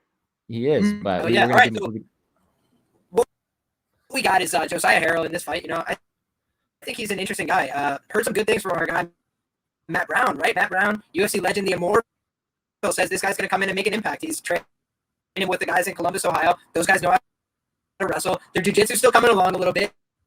Maybe not the best jiu-jitsu you've ever seen in the world, but we'll talk a little bit closer to the mic. Hopefully everybody can hear me. Okay. What we're looking at here, though, Josiah Harrell, he's a guy who's going to come in with a lot of intent, right? He doesn't seem like a punk, doesn't seem like a hoe. I don't think he's coming in here to just lose this fight. I think he's going to try and win. I think he's going to give his best effort. Problem is, the longer this fight stays on the feet, the more danger our guy's in. It's a bad matchup against Jack Della. He's a huge guy at 170 compared to a much smaller guy at 170. This is tough. So if y'all can't hear me, oh God, this is brutal. But oh God, we can hear you. We can hear you. Oh, it's not brutal. It's not brutal. Keep going. It's not brutal. In fact, I'm seeing I'm break This down is all gold. the fight. This is gold. Oh, it's brutal. All right, here we go. So basically, bottom line is our guy Josiah Harrell is going to be in tough sledding, but I think that if he gets takedowns, if he gets on top, he can have an interesting moment or two in this fight. Jack Della has looked suspect on the ground. Angelusa looked like he was having moments of success on top in that fight. That's a problem. So I think Josiah's going to have some takedowns early. I don't think he's going to win this fight. The more I looked into it. That's fair. You know what? You're giving your Ohio man a good shot there. And despite you coming from different wavelengths, maybe being abducted by aliens, I like all the points you're throwing down there. I think that Jack Della Maddalena, although he is this super high prospect who's going to will probably win this fight at a very, very high clip. He has some ways to go. I don't think Jack Della Maddalena is a perfect prospect. I know a lot of people are going to be fading him with Sean Brady here, but truth is he's getting a short notice replacement, a guy who's going to be far inferior in the striking and who has a pretty one-dimensional path to victory, which is holding down Jack Maddalena for like 15 minutes, which I don't think he can do. I also think he starts his fights pretty slow, which makes it pretty tough for him to get out there and get going, making it a pretty simple Jack Della Maddalena win here. Is just how does he get it done? They're looking to prop him up here. To me, although I get the points Liam's throwing out there about the muscle hamster having some paths to victory, I don't think it's too often. And I think that in order for the muscle hamster to get a win here, he's going to have to be abducted by aliens the same way Liam is. Wiz, your turn here. How do you see this one going down? Before I get into the breakdown, I think if you can highlight Jared Curry's comment here, someone gave Siri the crack supply is the perfect way to describe how that sounded. It was so good. It was old. But onto the fight. I mean, Jack Della is going to have a 6-inch reach advantage here. He's going to be 4-inch height advantage as well. And I think those two metrics right there are what are going to be, I mean, regardless of skill, they're going to help him a lot in this fight, specifically against a guy like Harrell, who's a very slow starter, and Jack Della being the technician he is on the feet. I see him getting the early knockout in round 1, to be honest. I don't see any other way, because we're not talking about Sean Brady's matchup, which was the original matchup. This is a short notice guy that's coming in on just over a week of notice and going to the UFC against someone who the UFC is obviously trying to push. And Jack Della, I think, is just going to be a little bit too much for Harrell. He's very green and has a lot of holes in his striking. He does not really tend to retract his hands after he throws all that quickly. And that's just going to leave a lot of openings in for hooks, which Jack Della throws a lot of left hooks. So I think the left hook into the straight combo is going to be what puts him down here and finishes this fight. Do you see any value in the minus 1,000? I think there's value. 11 units to win 1 unit. Maybe even 22 units to win 2 if I'm feeling a little frisky. That's what I was looking for there. How many parlays do you think we're going to see of Tyra, Della Maddalena, and Bo Nickel? You know, I wouldn't advise parlaying either of these guys just because they're really not adding any value. There is that 5% of injury, but you know, there's gonna be a lot. I'm just messing with you. This one's a pretty tough one. 385 if you parlay all 3 of them. Oh, okay, all in. I just checked. Mortgage? You said mortgage, right? I don't know, Lou. You didn't really give your input on this one on Brady's show, so this is a fresh slate for you. How do you see this one going down? I mean, I think JDM crushes him. Like, and there's 2 things I'll add is, I mean, I rate Amiv's wrestling like 1,000,000 times higher than I would rate Harrell's. Like, and JDM did all right there. Also, from the limited tape I've seen of Harrell, he's kind of a slow starter. Not the guy you want to be a slow starter against, because Jack Della is like, does not start slow. He's in your face. He's crowding you. He's throwing punches. He's not waiting to get reads. Like, he just knows. His reads are not important. That's what I love about his boxing. He's not concerned with like your style, because he'll implement what he does. He'll work the body. You know, I always make this comment. I hate betting in the distance props. I'm not betting this fight because there's really no value. I hate betting in the distance props against undefeated regional guys because you don't know what they're like when like the chips come down. Like, you don't know what kind of like resolve they're going to have. I'd be willing to make an exception here. Like, that's how exceptional I think JDM's boxing is. So yeah, JDM in the distance, there's no value here. If you wanted to try to be clever, you could try to play like fight starts round 2, but you'd have a clinched butthole for 5 minutes and like, no thanks on that one. Yeah, it's a tough one to get value in there. We got ourselves a 5th panel member. What's going on? It's a good thing I haven't been cursing on the show.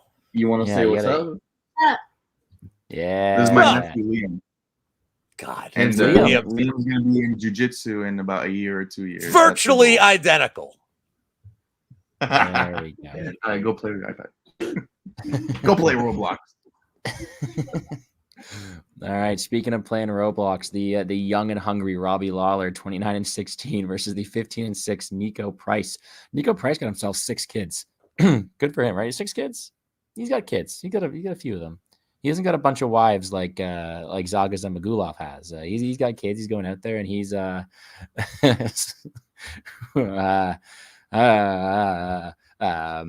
he's going out there and he's looking to get back on winning track here. Both these guys have been losing a bit recently, and I'm kind of excited this matchup being made because it's more so two struggling fighters instead of an older guy against a contender here. I like to see where both these guys are in their career. Lawler's retirement fight, so I'm looking for some positivity on his end and maybe going out in a bang. I do think this line should be a bit closer. I'm not liking what I see from Nico Price recently. And yes, he should be the favorite. He's a younger fighter with some good anthropomorphic advantages here. But, Lawler has power still. I think he has decent cardio. I think he can contend in this fight, and there is possibilities for him to win. He is a live DraftKings underdog, but do I want to bet on this fight? Do I want to have that much of a financial involvement? Not too much. Wiz, what's your side on this one? Yeah, this is obviously Lawler's retirement fight. He's been talking about it all week. I think, the easiest to put this, Price is a really wild striker that looks to win more moments than minutes. And the number is wide just because of the way Price fights and due to the durability that Lawler has shown in his past two. And Lawler is nowhere near his past form. I mean, he used to go and eat all the shots and get into all of these bar brawls and be all bloodied up and still be there. I don't think Lawler is that type of fighter anymore. I don't think he has that kind of durability anymore, quite frankly. And he just looked really slow against Barberena.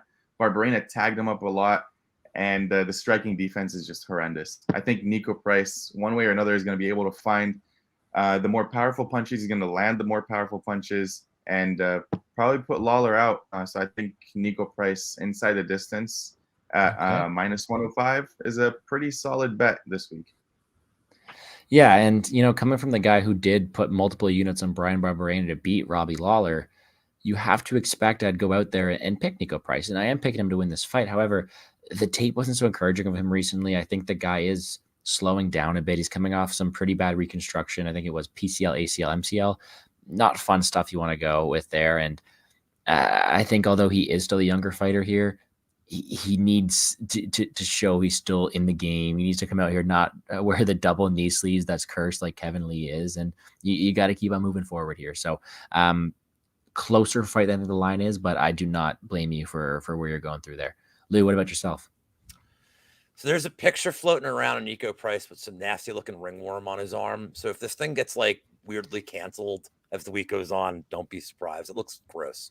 Like, I'm just putting that out there. I'm not trying to manifest it. Like, I want to see this fight, but it wasn't a good look what I saw. But so I'm going to cost myself a little bit of value here. I don't think Nico Price should be minus 240 against like anybody, like not even like Luan Lacerda, because Lacerda probably bonk him. But and I'm rooting for Lawler. But here's the interesting thing: I think fight to ends in KO, which is minus 165. It's not a horrible look here. Nico Price has one takedown in the last 9 fights, and it was against Vicente Luque. Robbie Lawler has one takedown in his last 11 fights. So I think there's not going to be takedowns. I think this is going to stay on the feet. And I also think that if you look at like what kind of fight this will probably be from Nico Price side, I would favor it more toward how the Cerrone fight played. Because it's a legend fight. I think he wants to have a stand and bang fight. Like Nico Price at this point just kind of wants fun fights. Like he's not really contending. He's there to have fun fights. So could Lawler KO him? I don't see why not. I actually think that Lawler's the better minute winner because Nico Price is a terrible minute winner. Like, he really is historically, like, yeah, he beat Pereira in the 3rd round when Pereira was totally gassed. Like, he beat Oliveira. Alex Oliveira stinks. Like, just is, like, a lot of talent, but, like, doesn't know how to put it together in a fight. But anytime Nico Price fights anybody who has any kind of clue, he just doesn't win minutes. And I still think we're getting these money lines on him based on these, like, I said it before. He was Dricus du Plessis before Dricus du Plessis was Dricus du Plessis with the meme finishes that he would get. Like, he's getting bonked, he's losing, and he wins with, like, an up kick. Like, he wins in weird ways, and I think, like, he got this rep for being this dangerous, crazy finisher, but I just don't love his skill set. So, like, I can't back him. I like, where's his point? Like, if you're going to bet him by KO. I don't think there's I think that's the only way to play it. But I'm just going to cost myself a little bit of value. I'm going to play fight to end in KO. I'm going to root for Lawler.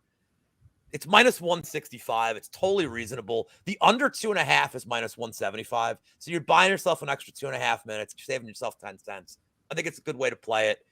And then you can like just root for him. So I'm going to grab a quick smoke for the Bo Nickel fight because I'm going to need it. Okay. And so will you. And so will you guys. All right. Speaking of, Liam, you want to take your shot on this one here? How are we doing, my friend?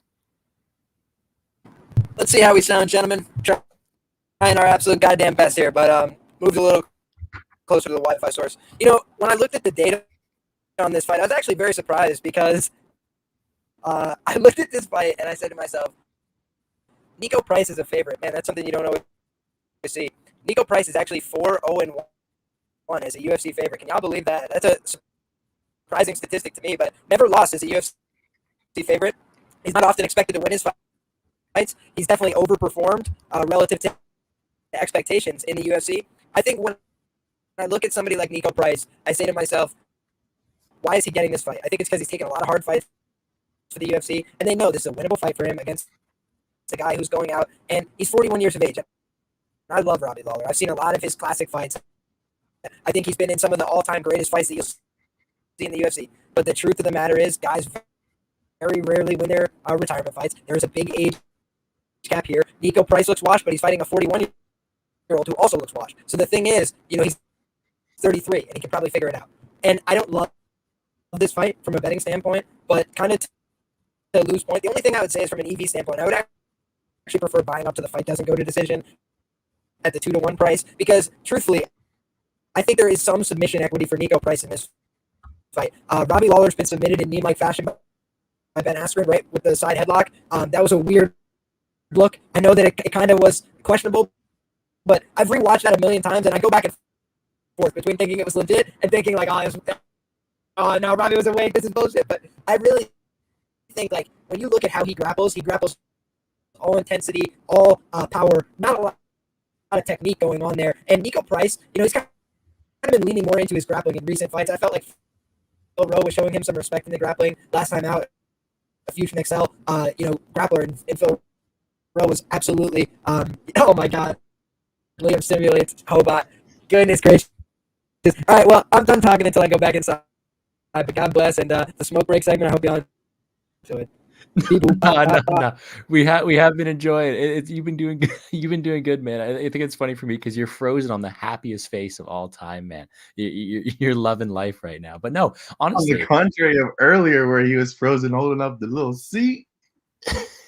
Yeah, but no. You got your points across there. You got a little dance session for Wiz in there, some good quality content. But no, I like all the points you're putting across. At the end of the day, although we're trying to give up these points for Robbie Lawler, he is 41 years old. He is going into a decline there, where Nico Price is a guy who is still going to have the opportunity to go out there, make improvements. He's fighting for his family. And I think that I kind of like the way that you and Lou are looking at it in terms of the KO prop there. So decent spot there. Not a fight I want too much financial involvement in, but a fun one to break down, and definitely one of my favorite breakdowns of the year so far.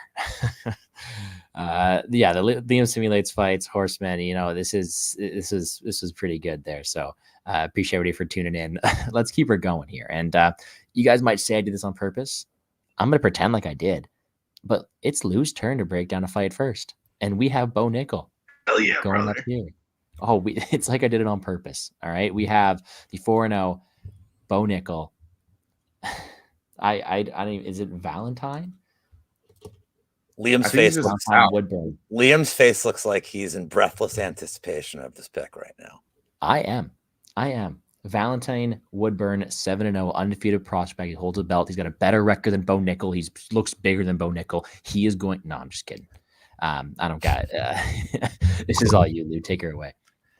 So now I know they say imitation is the sincerest form of flattery, and I believe that. So Wiz used a line of mine last week, which I'm not going to say. So because he used that line, I'm going to have to evolve. And that's what I'm doing. So the prediction is Bo Nickel by forced sexual conquest in round 1. That's it. There's no need for more of a breakdown here. It's unbettable. I mean, if you can find a bet to bet him in like 2 minutes, do it. I've seen some people playing the KO prop. Don't, because the one thing that I've seen on tape from this Valentin Shevchenko guy is that he swings like he's trying to throw somebody out from right field, like at the plate. Like he throws these punches, like, I mean, they're not professional looking punches. He looks good, but he's like if Braxton Smith took a massive week-long dump. This is what you get at a lower weight class with like just winging punches that make no sense. If you're Bo Nickel, don't even fuck around. Just literally chuck this dude in the ground in 5 seconds and choke him out. Bo Nickel could win this fight in less than a minute. Wouldn't shock me. And like, I don't know sexually if Valentin's going to enjoy it. I'm going to. Emotionally and sexually. Like, I'm already like, I'm going to have to get off camera. Like right now. I'm like, this is how much I goddamn love Bo Nickel. With consent. And there he is. And he's back. And Liam's back at the perfect time. So and I should mention this right now. I am 100% sober. Like, I'm drinking coffee. I'm completely sober. I haven't had a drink in like a week, 5 days. So this is just so you guys know that you've seen me drunk on camera. I am no fucking different. Like, drinking, sober. Yeah, Bo by the sex against his will in round 1. But consensually. No, there will be nothing consensual about this love story, sir. And by the way, the phrase that Wiz likes to use is one. And this is, I reserve this for Jailton Almeida fights. I always say Jailton Almeida by Prison Love Story, round 1. So I had to evolve it. So there you go. There you go, Gordo. Congrats on being monetized, brother. Not for long, baby. Okay. Oh God. No, I wish I could add more to that one. First of all, Monk, I see in the chat, Mr. Nickname Show, you got to have a good nickname for Woodburn. Like, is his fight nickname just like and he's just like My Woodburn or something like that? Like, does he have to get that checked out or something? I don't know. It's an interesting fight here. Bo Nickel, it may be one of the most hyped up prospects of all time for good reason. I got buddies that I go to school with who are wrestlers, and they know who Bo Nickel is. They have never watched UFC in their life. Like, this is a spot where they're trying to build up this incredible name that's going to draw people to the sport. And there's a reason why they took up the new coming prospect instead of a guy who's been in the UFC before, really. So not much more to add on this one. Bo Nickel by whatever Lou said. Liam, welcome back. What do you got on this one? You know, let me give some color to our friend Valentin Woodburn, because I've actually watched. Can you guys hear me? we can hear you. Clear. Loud and clear. Yes.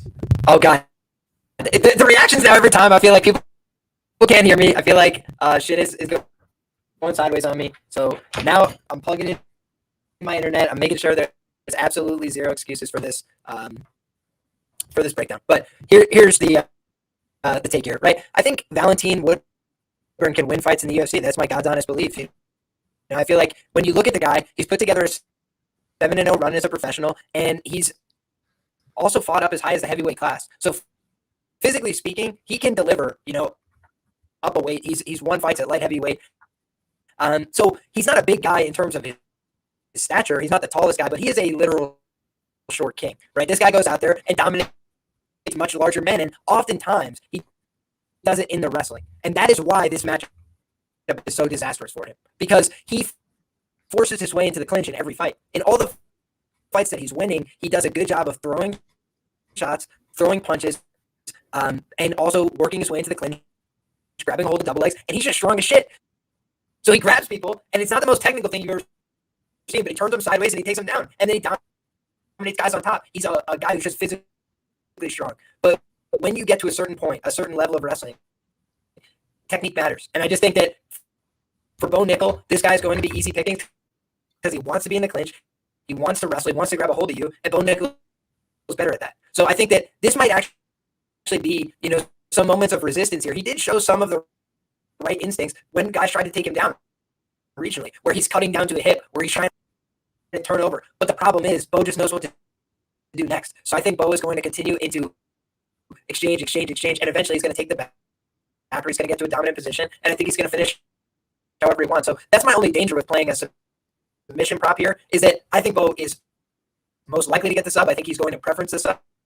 But I also think whenever I believe somebody's in a position dominant enough to submit somebody, they can win by knockout. And I do think Val is going to really try and resist here. I don't think, like a lot of these other Bo Nickel opponents, he's going to completely freeze. I think he's going to try and fight, and I think he's going to be outmatched. So for me, I think Bo Nickel's going to win. I do think it could be in the latter half of the first round, but that's my opinion here. I think Val can win UFC fights. I think he will, but I just think this is the wrong guy. Liam, we are here for you. Come with us. Call home. What's happening? Yeah, you'll get the clips. I'll send you these clips, and let me just say, although we can hear your points coming across, is a little bit of robotic static there, just a little bit. No, but I get no, it's fine. None. Okay, that's fine. I think the best thing I've seen so far is Liam's internet putting up more resistance than Val going on Saturday. That sounds about right. Oh, but anyways, no. I get the resistance thing, and you watch the tape, and on face value, yes, there is resistance from someone like Val. I mean, Chris Curtis said he's a tough guy to take down. I don't know what you're going to put into that one, but Chris Curtis. Yeah, I know. Sorry, your nemesis. Truth be told, though, they're not giving a guy to Bo Nickel that they don't think is going to win. It is Bo Nickel season early, but it's unplayable. He's minus 10,000 on some books right now. He is going to close as the biggest favorite in UFC history.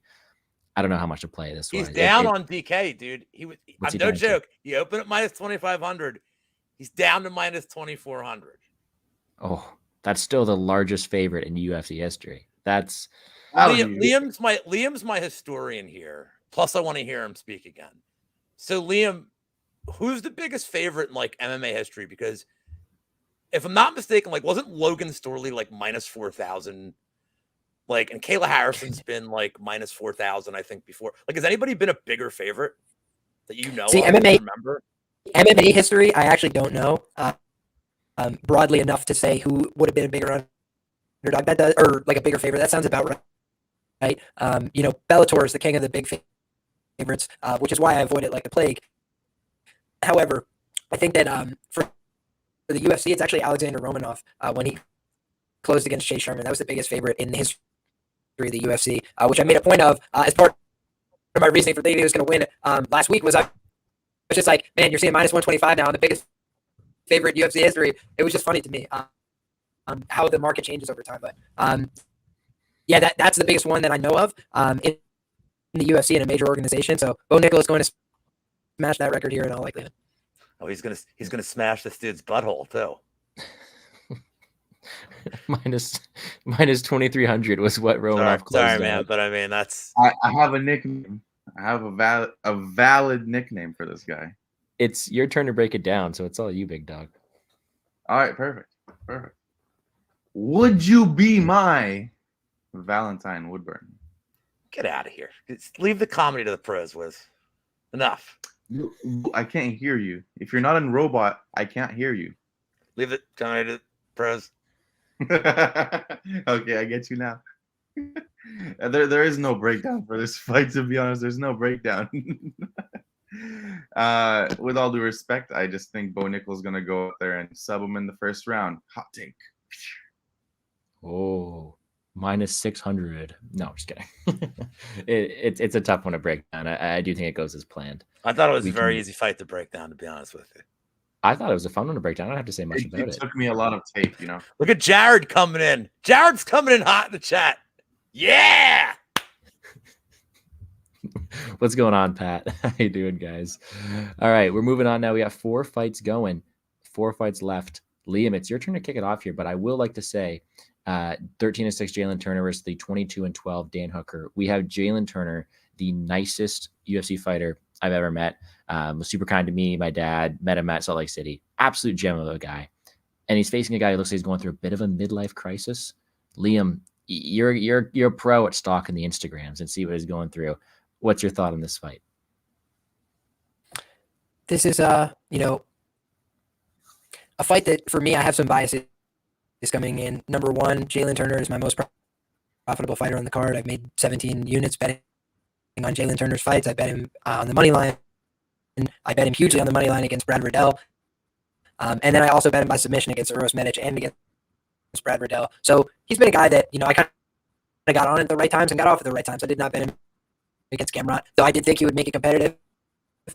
Again, a fight, maybe it could have went his way. He's clearly showing himself to be an elite fighter at lightweight. What are the concerns? He's probably the biggest lightweight in the UFC. I said that on my show, and I didn't fact check myself, but I was like, how could there be somebody bigger than 6'3" at lightweight? Like, that's just physically getting to a point of absurdity.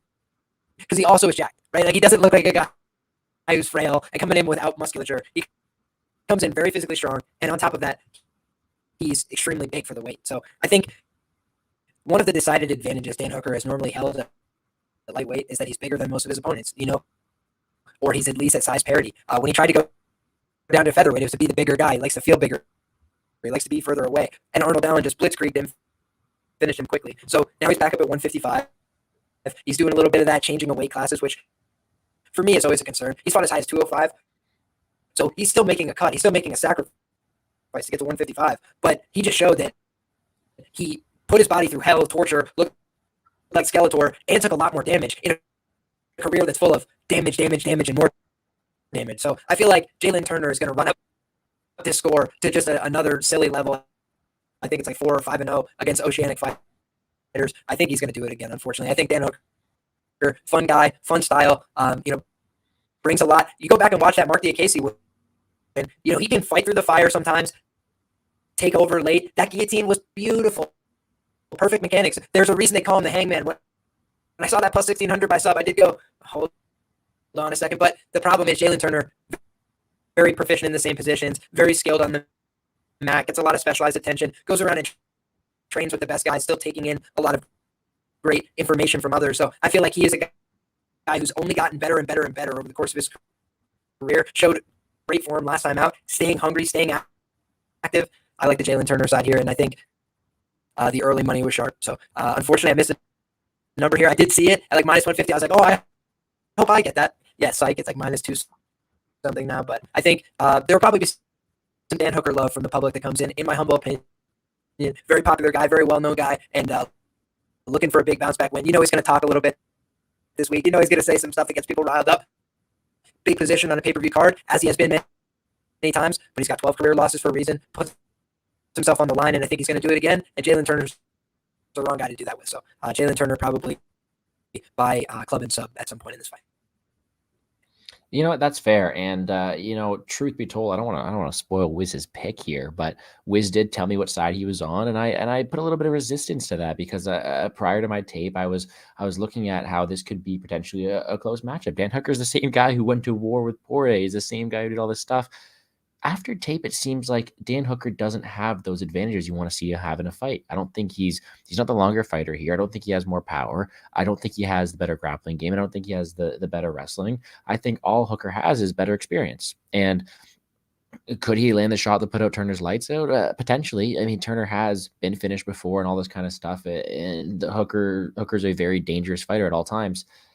Truth be told, I think Turner has the advantages in a lot of these areas, and I think that no matter how nice this guy was to me in person, he is a dangerous man, both on the feet with his power and with his range. And although we pulled up a nice win against Puelas last time, same guy who was in a brawl against Allen, same guy who was knocked out against Chandler early. The power of Turner is no joke, and I do think Turner is able to take over with some finish ability down the stretch. I got to take him here. And truth be told, I was looking into Turner. Sorry, I was looking into Hooker. Sorry, I gotta side with Turner here. It's Turner all day. Nicest guy. Towers over me, even though I got a bit of pounds on him. I'll tell you that. Great frame, super athletic. Got nothing more to say, but go Tarantula. What about you, Wiz? I know you're spotted here. I kind of spoiled it already, but who do you got in this one? Yeah, this is a firefight. Both these guys fight exciting fights, and I don't expect this one to be different. Turner has the power to finish fights, solid striking technique, and uses his length to an advantage, which you don't really see often with fighters in the UFC. So a lot of the times when we see guys with the long, like 7-8 inch reach advantages, they really let opponents go into their pocket and collapse them and make them fight into like a phone booth kind of brawl. Versus Turner, he actually keeps the range really well. And even though like in this fight, he's not really going to have a reach advantage, it's going to be more so the height with 3-inch height advantage here. I think he's just more experienced at fighting and keeping his range than Dan Hooker is. And Hooker is 33, getting up there in age for the lightweight division. Also been hurt multiple times. And striking defense on both sides is pretty poor. But I think Turner's the one that's going to hit harder. I think in the grappling, a lot of people are counting on Hooker to wrestle here and win minutes, but I actually think the opposite. I think if he does tend to grapple, I think Jalen Turner is going to be the one that's going to reverse and win minutes just due to the frame. So I for me, sure, the tougher level of competition is going to be all on Dan Hooker's side. Sure, the durability is just too shaky. I think Turner is going to be able to outland him here, and I think a KO win here in the second round is what's in store for Jalen Turner. That's completely fair. And we're seeing here from Jared, who's more shot, Hooker or Price? I don't think Hooker's shot. I don't think he's necessarily at the end of his career. There's a big difference in fighting Robbie Lawler or Jalen Turner, though. I think it's a stylistic matchup here. The power of Turner and the finishability is no joke. So although Hooker isn't at the peak of his career, I think he still has more in the tank than Price. However, a lot more at stake here. Lou, what you got on this one? Yeah, I'm playing Turner round 1, round 2 at -110. I'm going to avoid a method. I do think whereas KO is most likely, I mean, when he does knock somebody down, he tends to go for subs. So I kind of want to avoid a method here. You know, when Hooker gets finished, he's getting finished in the first round. Like his last 3 times been finished. It's been early. Turner, and I realize this is a step up in competition for Turner, aside from the Mateusz Gamrot fight, where I think Turner looked great.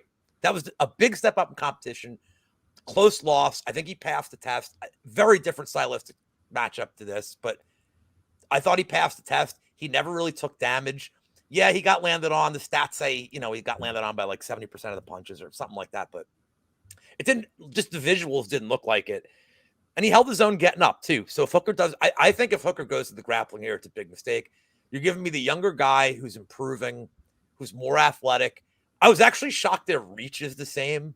Like, I was kind of shocked to see that, but I got to take Turner here just as the up and comer. And honestly, like the Hooker you're mentioning I can't believe well, that's a perfect Lou thing because we're talking about hookers.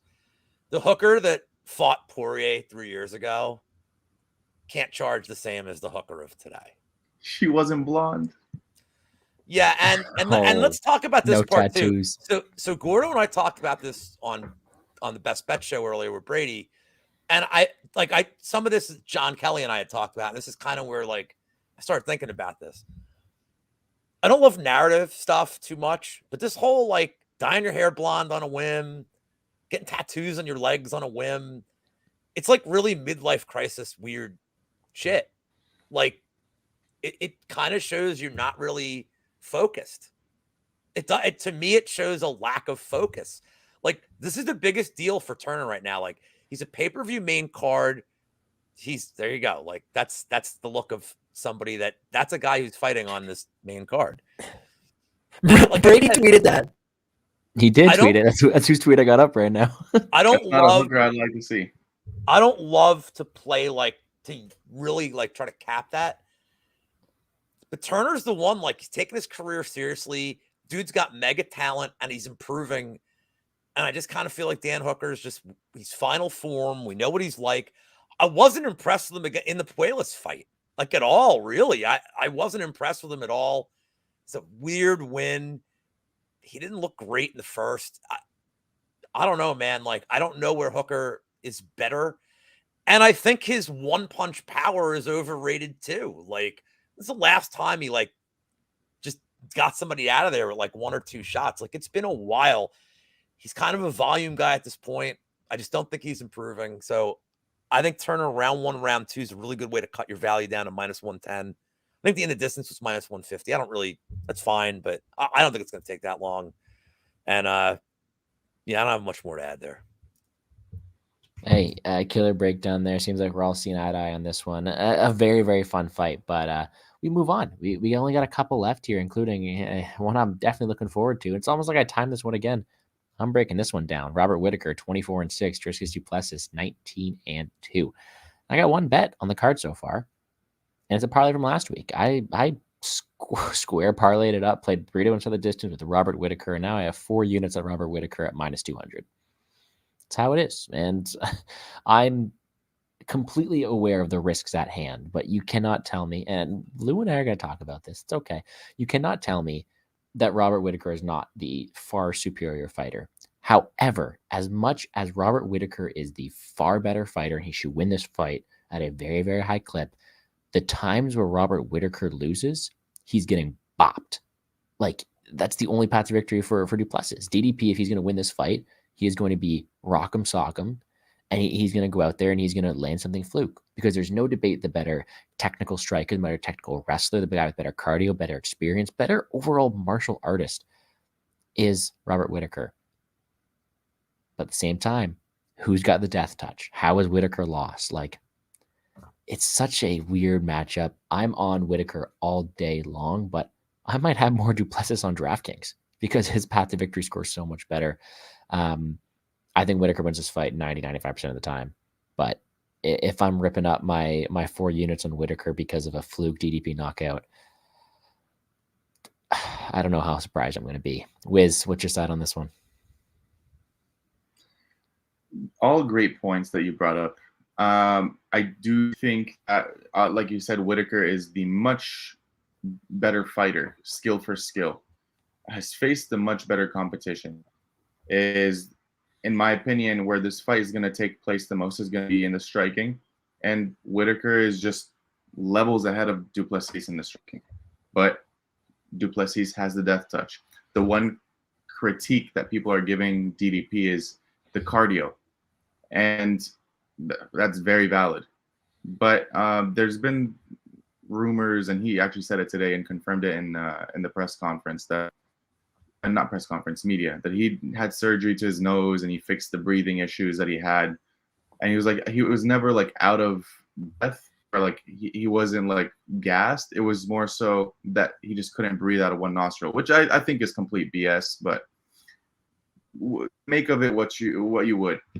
I think Whittaker has him covered here. Eventually, I think in the second half of this fight, Whittaker is going to be pouring it on and find a TKO victory here through ground and pound, or whether it's just like a standing TKO, because du Plessis gets hit by anything and everything. The striking defense is the one thing that is really concerning for me with the DDP side. So I have to side with Whittaker. I'm not touching the fight personally because I think this can go either way, but if I were to bet it, it would probably be DDP just KO, because I think the number is pretty decent. So yeah, but I do think Whittaker wins this handedly. There we go. That's what I wanted to hear. And we do got ourselves our boy in the chat, Evan Zucker, coming back from D-backs game. Let me just say, if you're just tuning into this now, go check out Liam's breakdowns robotically. Go check out Lou talking about Bo Nickel. Go check out Wiz's dance moves. It's been a fun show so far, and Lou's about to go head-to-head with me. Yes, Lou's about to go head-to-head with me right here. Break this one down for me, brother. Yeah, I'm like, there's no reason to bet DDP here, but I did it anyway. Here's what's going to happen. He's going to get knocked down 4 times in the first 2 rounds, and then he's going to win by round 3 submission on he's going to make the Leeds' sub look like normal. He's going to hit some he may win by the figure 4 leg lock. Like, if he does, I won't be super shocked if he just wins by some strange, it's what he does, man. And every fight that I've bet him, with Brunson, I'm like, God damn it, yes! That's how those fights go with him. It's so weird. He's losing till he wins. The Till fight, I was like, oh, this is great. Oh no, wait, what? Oh, okay. He just can't do it easy. And is he outclassed everywhere here? Yes. Is he outclassed in the striking? Big time. Is he outclassed in the grappling? Whittaker's takedown defense is really, really good. Do I care? No. I'm still betting him because sometimes you just got to go at your gut. I'm not telling people tail this bet. I put a 0.3 unit bet on him for now because I kind of wanted to see where the line danced. I don't need to bet a KO prop here. Plus 300s. Like, I'm way good, dude. I don't need to really dance more than that. But I'll probably end up, getting to a full unit on this. I have to think, like, because I don't really like betting the co-main and the mains. This is probably my last bet of the night that I care about. And like meme finish. Like, I may go on BetMGM and just look at like all, like, I don't know if you guys have used MGM Flying at all. Mongolian caveman toehold. Yeah, for anybody in the chat that has BetMGM, BetMGM is the only book that I've ever seen that offers the actual method of the submission. Like Tim Troiano, like, would always bet like the Puelas knee bar, but like whatever like those plus 10,000 props are for Duplessis, like by Oma Plata, like I'm betting these props. Like I may just throw $1 on like 10 of them, and then when he wins by that, I'll be like you guys know I like never brag. Like on Twitter, unless I did Yambag bet, like I'm not a bragger. Like I don't do any of that shit. I'll brag about this one. So DDP. Fair play, man. Fair play. Sometimes you just got to go with the narrative nation there. Liam, happy to hear you break this one down. What's your thoughts on the, I want to say, is this one for like the number one contender shot at this weight class? Let's say that for this next title contention. Yeah, I would reckon that it is. And unfortunately for me, I've never gotten a bet right on Robert Whittaker. I am over betting on Robert Whittaker fights. I took a shot on Kelvin Gastelum against him. I took a shot on Marvin Vettori against him. And I took a shot on Rob Whittaker by decision against Israel Adesanya in the rematch. We got close enough, but no cigar, right? So for me, I feel like I've just not had a beat on Robert Whittaker over the course of his career. But what I have thought is that his chin is compromised.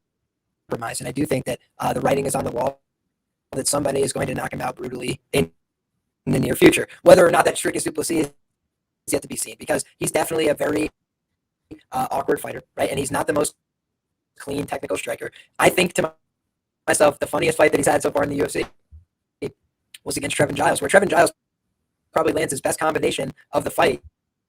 I hope the aliens aren't still here. Oh goodness gracious, man. Oh, they're here. Oh, wow. Wow, tried to fix it, so don't know what that is. I'll leave the stream and come back after this. But bottom line here is that I think Robert Whittaker last time out, he fought Marvin Vettori, maybe the softest handed guy at 185 based on his level of results. Like, he's just not a guy who's hitting people very hard and finishing them at a high level. I think that du Plessis is a dangerous guy. I think his submission grappling is not poor either. I think he can compete there, and he's got a lot of strength and physicality. I don't think he can out-wrestle Robert Whittaker, but I also don't think Whittaker's going to easily out-wrestle him. He's kind of like a muscle hoss. He's not very easy to move around, and a lot of things that he does from the mat don't look proper, but they still work. And I think against Whittaker, maybe some of the rubber will hit the road there, but I do feel like he's got a lot of physicality intangibly that is going to make it a much more competitive fight than the line entails. So I think Robert Whittaker is the deserved favorite here based on his level of work. Both of these guys by the stats are elite strikers by the numbers, but the guy with more volume, more activity, albeit in a smaller sample size, is du Plessis. And he goes out there and looks gassed and keeps throwing and throwing and throwing and throwing. And that's a good way to win fights at middleweight. So I feel like Robert Whittaker is going to try and check him. He's going to try and keep him honest, using his hooks, using the low kicks, stomping at the knee, those kind of techniques. But if du Plessis is able to get some momentum early, we've seen guys like Cannonier put him on skates and hurt him really bad, but they weren't able to follow up and finish. This is a guy who could probably put the finishing touches on it in multiple phases, on the feet and on the ground. So I think that du Plessis is a live underdog. That's fair. And like I said, like DraftKings ownership, I'm going to Dricus du Plessis, and it feels like one of those things where, yeah, du Plessis' numbers of him winning inside the distance and him having that knockout power is something you have to be aware of. But him fighting tooth and nail with the corpse of Darren Till, with Derek Brunson, with him being dropped and almost finished by Trevin Giles and all that stuff too, is he isn't a good technical fighter. And it doesn't matter sometimes, but it's just something you got to point out when you're picking favorites here. sometimes you could be Stephen Wonderboy Thompson and still get Superman punched by Anthony Pettis. Doesn't matter how technically sound you are, right? So you want something to add something there, or you just I want to ask you a question about DFS here. What do you project his owners? Because, you know, again, on a card with not a lot of dogs are going to have some appeal. What do you project is? I feel like he's going to be the most owned underdog by a lot. Pantoja. Oh, okay. Fair enough. Second or third. I think it goes Pantoja, Yair, Driscus.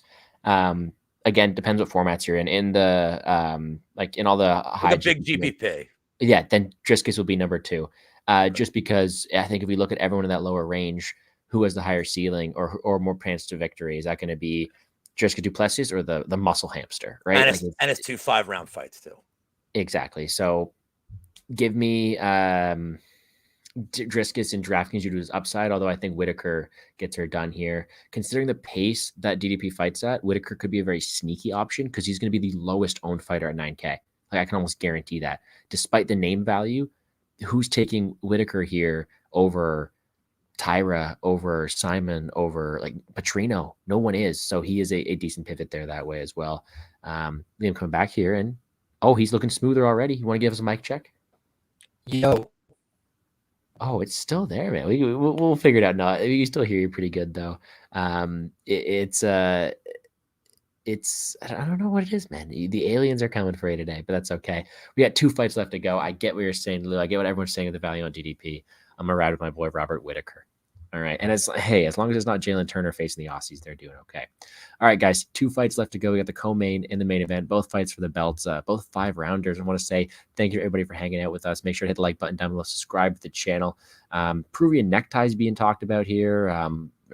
Reverse one-handed blindfolded flying Americanas by Brady. Sometimes you can have the fight IQ, the fence post, and still get these wins going, but still just so you know, you could parlay that with Bo Nickel and get a very sexy price.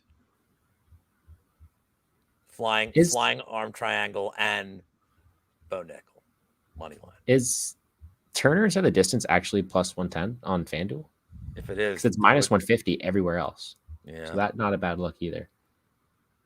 But yeah, it's an interesting fight there. We got 2 to go. Let's break down this co-main event. We have our title bout at flyweight. We have ourselves a trilogy matchup, which seems to be the new norm here at flyweight here between the 21-6-2 Brandon Moreno versus the 25-5 Alexander Pantoja. We have our current champ Brandon Moreno doing pretty well up top. He's not only building Lego sets, but he's reeling off some wins up front. First ever Mexican born champ, and he's looking to continue that streak there, facing Alexander Pantoja, a guy who seems to have his number. Pantoja beat him twice, only one of them on the professional record, once an Ultimate Fighter, once a Dana White Contender Series, and he seems to be on a surge to the top. He seems very, very hungry, and he ran through Alexander Perez last time out. Like, he obliterated him last time, and I bet on Pantoja there, and I'm gonna have to bet on Pantoja again here. To me, it's a spot where I understand the whole thing with Moreno being the favorite now. I understand the thing with Moreno going out there and making these improvements and being a 5-round fight. But with all that said, is it worth that large of a price tag? Is his improvements going to be that drastic to the point where he's able to contend in the physicality, where he's able to win all these ground exchanges? I still think Pantoja has his number, and I still think Pantoja is going out there and going to be the hungrier guy in this matchup here. And I think that at plus 165, he wins that more than the line indicates. Now, is it a close fight? Yeah, the longer it goes, who does it favor? Probably Brandon Moreno. But until I see him able to stifle the offense of Alexander Pantoja, I'll take a shot in the dog. All right. Wiz, we're saucing it to you first here, buddy. Very, very close matchup. I see a lot of love for the underdog Pantoja. What side are you taking on here? Yeah, so one thing I wanted to point out before even breaking this down is we have not seen Brandon Moreno fight anyone that is not named Davison Figueiredo, besides the Kai Kara-France fight, in 3 years. So we just haven't collected enough information on Brandon Moreno. Now, I know he's fought like Brendan Royval and people like him in the past, but it's just been quite some time since we've seen the higher level Moreno that people are talking about, the Moreno that has evolved and developed his game against anyone that's not named Davison Figueiredo. And if you look back to the Kai Kara-France fight, arguably was losing that fight before he got the finish. And you look at the cuts that were on his face, because Kai Kara France, yeah, he does pack a punch, but he was landing quite significantly. So I think this fight's very close. I think it's closer than the line indicates. Pantoja doesn't strike me as the most technical striker. We know that he's mainly a grappler and he's going to be looking to hunt that submission. Now, sure, he does have 2 wins on Moreno, but given one of them was on the Ultimate Fighter House where there was no betting odds, and one of them was earlier on in their careers, a lot has changed since then. But if I were to go based off of the line solely, I'm going to have to take a bet on Pantoja, just given that we haven't collected enough information on the developed version of Brandon Moreno against anyone not named Davison Figueiredo. So for that sole reason, my pick is Alexander Pantoja. I get it. We seem to be in a similar wavelength there. It's a tough fight to call. And if it was a 50-50 fight, I wouldn't probably be on this side that I am. But sorry, if it was a 50-50 lined fight, but really we have a sizable underdog, although he has shown that he has success against this guy in the past. Yes, things change and Moreno's been making improvements, but so has Pantoja. We do have a long way to go here. I wanted to highlight this one first, though. I'm going to steal his Legos, man. That's too far. That might be a bit too far. Maybe the belt. There you go. But what about you, Lou? What do you think this one's going down? Do we have ourselves a new champ, or do we get revenge in the trilogy bout? So Wiz said the perfect thing here, just based on line value. Like there's no other play here for me. It's Panto and he's gone again. Liam is scared to make a pick for this fight. There's a couple of things that make me worry here, and one has nothing to do with tape. One is the fact that Mike's MMA picks, who has like a 98% hit record in this division, like historically betting it, has like all the units on Moreno. So it just makes me a little worried. Like, what's he seeing that he's betting so many units on this guy is like terrifying for me. If anything, I think if you like Moreno, he's a live bet entry more than a pre-fight. He's not winning in the first round. And I do think Pantoja probably wins the first round at a pretty high clip. So if you like Moreno, I just wait. I don't think there's a reason to get involved pre-fight. But there's another bet that I'm looking at here. So I favor Pantoja, but the other bet I'm looking at, we talked about on the earlier show.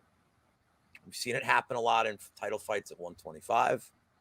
We've seen it happen a lot in title fights at 135. You get 2 guys who historically have been incredibly durable, huge sample size, like only the finish on the tough house, for the Ultimate Fighter. And I could see this going the distance at a pretty high clip. I think Pantoja absolutely has decision act. People are saying that Pantoja's sub or buffed here. I disagree with that completely. I think Pantoja could absolutely win tons of minutes on the ground. So this whole narrative that he's sub or buffed is crazy. And you're already getting plus 170 for him. No need to get greedy. And the KO is in play. Like Pantoja hits like a truck, dude. So I think all venues are fine for Pantoja here. And on the flip side, you have Moreno. He has the 5-round experience. He's durable. He's tough. He's still young and improving. So whereas I favor Pantoja, and that's going to be the pick, the split decision at plus 550 feels pretty wide in a fight that I do think goes the distance at a fairly high clip with the durability of both guys. And Pantoja split. I don't want to bet this one. It's plus 1,200. If anything, in a split, I mean, the champion historically seems to win these splits. Like Aljamain Sterling's like, I believe Liam would know better than me because that's his guy. I think his lifetime record is 34-0 in split decisions.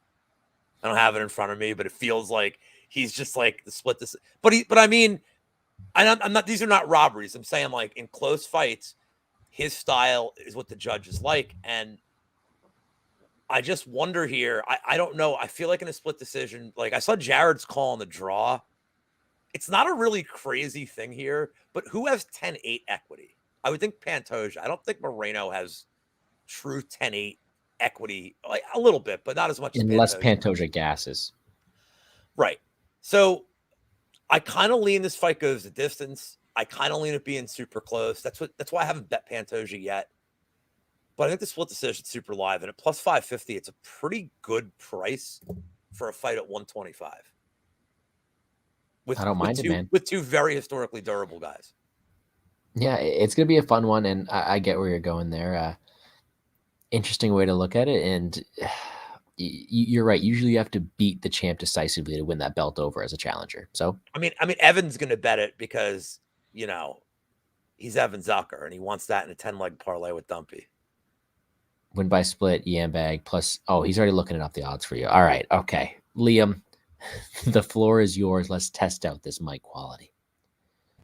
I hope the aliens are gone because I've done everything I could do, but I'll try and address it off air if they're still here. So fuck it. What I'll do is I'll try and make it quick. Regardless, Pantoja's never actually been an underdog in the UFC. Found that interesting in my breakdown. I believe he's technically had one fight where he closed like pick'em range, like plus 100 maybe, but never an official underdog, never real plus money in any significant way. So interesting to get him at plus money here, but I think it's in part because the cardio dynamic. The ABC says always bet on cardio, and I think in this matchup, the guy who's shown better cardio in recent performances is Brandon Moreno. That's why he's favored to win this fight. Is the line too aggressive though? I think that's certainly possible. I know sharp guys that were looking at the early numbers at the plus 140 and saying to themselves, "Wow, getting the guy who's 2-0 plus 140," and now you're seeing plus 165. So seems like the mic is not doing so good. So unfortunate, but basically, I think this is a really competitive fight. I think either guy could win inside the distance. As a matter of fact, I think Pantoja is probably going to empty the cup. I think he's going to come out here and try and submit this guy. He knows he can do it. I think he's going to try and get on top of him, get a hold of him, beat him up. We've seen Moreno take a lot of damage in his recent fights, but I also think that, he's the younger guy. He can continue to make improvements. We just know that Pantoja can beat him. So a guy that can beat him with multiple paths to victory at plus numbers, I think that's probably the side or passing. But again, the bookmaker's giving you a plus money number on a guy who's 2-0. That always makes me have like hair stand up on my arm. Like, what do they know that I don't know in this matchup? And that's something to worry about here too. I have thought to myself that Pantoja's cardio was looking worse for the wear over time in his UFC career. I did bet him against Royval in a spot where a lot of people were bullish on the dog there. I bet Royval many times before as well. So I think Pantoja is a really dangerous guy in the mats, and I think in the early going he could win by sub, but if he doesn't get the sub, he's going to spend himself going for it, in my opinion, and I think that can give Moreno his opening. And Pantoja has never been submitted, but plus 1,000 Moreno by sub. Both these guys like to go for submissions. They attempt them at a very high rate. They preference them as their way to finish, and I think they're both really dog tough. So I don't think you're going to get them out of there by beating them up. I think the only way you get them out is by either breaking their limb or by putting them in a position where they go to sleep. So that's what I'm expecting here. Do you think it's a potential live entry on Moreno then? I think that's an interesting way to look at it for sure. Especially if Pantoja gets like the body triangle. The body triangle is exhausting for both guys, but I feel like we've seen Moreno react really well when he's faced adversity in these longer fights.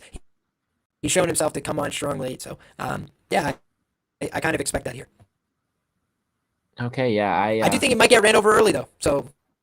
Yep, and that's always a case too. And I think that's kind of why Pantoja is being a popular DraftKings underdog as well too, though, is because, well, is he going to be finished in the first few rounds? No, he has the floor to survive the first few rounds at least. And yes, he could be finished later on if his cardio does tend to wear. But by that time, does he not have 50, 60 points already? Like, that's why he's being such a popular underdog down low. That's why people are flocking towards him. And that's why I'm tending to like him as well. So a decent spot there. So I see the back comments, which I don't mind. We always love some Dora the Explorer here as well, but there we go. Okay. All right. We're going to move on now to our main event of the evening. When we look at this one, I think the first thing to make clear right now is I'm a Max Holloway fan. I always have been. He's my favorite fighter in the world. I'm not going to come out here and complain and say, oh, he won the second Volk fight. It doesn't matter. Volkanovski has his number. Volkanovski's better than him, and Volkanovski has shown that he is on a level of his own, and that's why he's such a large favorite here. This guy makes adaptations and improvements in the cage and adjustments that no one else does. He has the ability to train for these fights and change his game plan and really implement such a diverse, well-rounded skill set to MMA that he's dominating the competition, and that's why such a large favorite here. But I think we have ourselves a very, very fun matchup on our hands, because although Volkanovski is a more well-rounded fighter, making the adjustments, Yair brings his whole complete different dynamic with the explosive kicks from different angles, the one that's made me scared for my own boy Holloway, who closed a minus 800 favorite, who really went down there, got a really close fights. But Yair isn't perfect.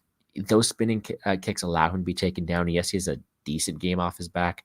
Nothing to what that Volk hasn't seen before. So I do think Volk wins this fight at a very high clip. I am picking Volk to win this one. But truly, it's a very interesting dynamic because what's Yair's path to victory? Well, it's probably landing something spinning, some spinning kick from a weird angle. And although I don't think it happens too often, when it does happen, it's pretty entertaining. It's a decent DraftKings score. It's a fun one to watch. So I'm excited to hear your thoughts, break it down. Lou, what is your thought on our main event this evening? I just want to go back to the co-main event for a second and ask Sure. you about a same game parlay that I think is I'm ready. live here. It's minus 160 odds for each one of them to get a takedown in the fight. Pantoja and Moreno. You So think each get Pantoja one. early, Moreno late? I think it'll be there. I think in a fight that's going to have a lot of scrambling. I certainly think it's a I possibility. think Moreno's prize picks lines for takedowns like 2.5. Yeah, so one each. And, Use code Liam. But anyway, that's just something I'm eyeing up right now. I'm going to configure all this tomorrow when we get when all the same game parlays come in is when I really start playing around with the lab here. But speaking of a same game parlay, I think that's an interesting way to go here as well. So, I think Volk's unplayable at this number. You could make a case to put him in a parlay, like a big parlay, and then hedge out, have a very easy hedge out with Yair at close to plus 300. So that's one approach you could take here. But in terms of how this fight can go on the feet, at distance, it should be Yair all day. He's got the kicks. He's got the range. He's creative. When they're in close, when they're in boxing range is where I think this gets super interesting because we know how Volk can close distance and just his speed is underrated. His power is pretty good. His technique is good. The problem is that Yair can throw weird shots from weird angles. He throws knees to the head with no space, like phone booth level kind of technique. He's hard to prepare for. So I think that if you're Volk and you can just take this to the ground, you could grind them out. I don't know that Volk will do that for 5 rounds. My other concern, though, I have is that Volk got dropped by Makhachev, who I know it's at 155, I get it, but I don't think he's half the striker and I think his striking is good, but it's not half the striking and the creative striking that Yair's is. So I worry, are we starting to see maybe Volk's durability? I want to say I have to see him get knocked out, but we've seen him get in trouble in fights, like the Ortega fight, he got in trouble. Makhachev fight, he was in tons of trouble. The Max Holloway fights, he's been in trouble. It's not all been smooth sailing for him. And you have Yair Rodriguez, looks like he's improving. The dude's been more vicious lately. He's been way more on the front foot. And I think the price might be worth it for him at plus 280. You'd never take a method here. I do think he has decision equity. He could win a striking-based decision and not get a finish. But I'm picking Volk to win. I'm never betting him. Never. I can't at this price. I can't. I would never bet this price. I don't think Yair Rodriguez should be this. Actually, you know what? I'll pick Yair because you guys are listening for bets. I just think Yair should never be this big of an underdog unless he's fighting Brock Lesnar, and then I would make him this. And then I would make him this big of an underdog. But now, my question to you is, if it's I don't just know if I'm me going to and you get. I don't know if I'm right going to now, get there. fair. Well, if it's just me and you right now, and you're talking about how good of an underdog Yair might be, but historically how good Volkanovski scored on DraftKings, how are you going to this one on DK? Oh, I mean, I think you have to, with both main events, I think you have to have all 4 combinations in just a ton of stuff. The problem is it's really hard to get. It's not hard to get to Yair in either one. But if you want to get to Volk in either one, now you have to sacrifice. You probably can't play Volk because I don't know that Volk has finish equity here. He does have 5 rounds. He doesn't to need work it with. though. He doesn't need it. I know, but the problem is you have guys like You have like, would I take Petrino over Volk all day, every day at the salary? You better believe it. Because I just think he has the better finishing equity with takedowns. But I just think it's a really tricky fight. It's one I really haven't settled on. The price says you have to take Yair here. But like, and like I said, Volk's been in trouble. I'm almost looking at this +5.5 at +120 and saying, call it a day. But I don't really know yet, man. I'm back and forth. So maybe y'all can help. But I mean, I see people in chat and they're like, like Jared's got a good idea with the same game parlay. I think I scrolled up. Like Phineas has got an idea too. If you like Yair, take the ITD. Volk. That's the thing. Like, there's a lot of ways I think this can go. And Volk's not a traditionally big finisher either. So like, I don't know, maybe Volk decision. I don't fucking know, man. Like, I don't fucking know, dude. It's such a tough fight because it's a tough fight because of the line. Let me make that clear. It's a tough fight for me because of the betting line. That's it. Here's the thing: is on a card where I haven't really picked an underdog decisively. When we're looking on DraftKings and you say, okay, at 7K, we can get a guy who scored 85 points at a loss against Volkanovski, a guy who's going to throw as much volume as Yair does. I'm going to lean towards him, and that means I can't get Volkanovski. But in lineups where I'm not getting Yair, you kind of got to force Volkanovski in there because he scored 133, 135 in fights not against guys named Max Holloway, in fights where he's able to go out there and land takedowns, and I think he is going to be able to land takedowns here. Even against Holloway, he scored 94, 102, 114. The guy's historically a good scorer, and even though Bo Nickel is some goat, he only scored 100 last time, right? Like, with 5 rounds to work, I do think the ceiling is super, super high for Volk. You kind of got to get him in there. I think you have to have one of these sides of this fight a lot of the time. Monk really likes Volk too, so there you go. There's your boy talked about it as well. But let's hear from Wiz here. Wiz, what is your thought on this fight as a whole? Yes, it's similar to the Moreno stat that I gave earlier. We haven't seen Volk fight anyone. I mean, not named Islam, the corpse of Korean Zombie, or there's one that's slipping my head. Ortega in 4.5 years. Max Holloway being 3 of the fights out of the 6 that's taken place.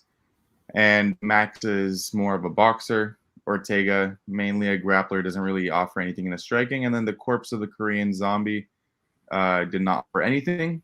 Islam Makhachev was his biggest test, in my opinion. And we saw how he performed there. Flying colors. Just didn't get the nod. I thought the fight was so close that it could have, the judges could have gave it to anyone and I wouldn't have been mad. So then you look at Yair Rodriguez as someone who is very unorthodox kickboxer who, as Lou was mentioning, throws up strikes with malicious intent from different angles that usually catch these fighters off guard. It's just something that you cannot prepare for. And yeah, I mean, Volk's always shown really good durability. I don't think it's out of the question that Yair can hurt him, though. But here's the thing. I just think Volkanovski is the best featherweight that we have seen, quite frankly, in the UFC. I think he's levels ahead of Yair in terms of defense. When it comes to striking defense, Volk, I believe, is the top-rated striking defense when it comes to like percentages in the UFC. So you have to take that into factor.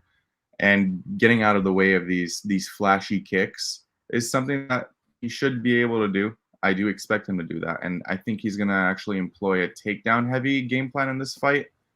Probably win minutes and end up winning a pretty close decision, though. So as Lou was mentioning, the +5.5 bet on this fight is something that I've had my eye on because I do think Yair could probably steal a round or 2. But I haven't gotten to the window with it yet. But I do expect Volk to win this fight just closer than what the odds indicate.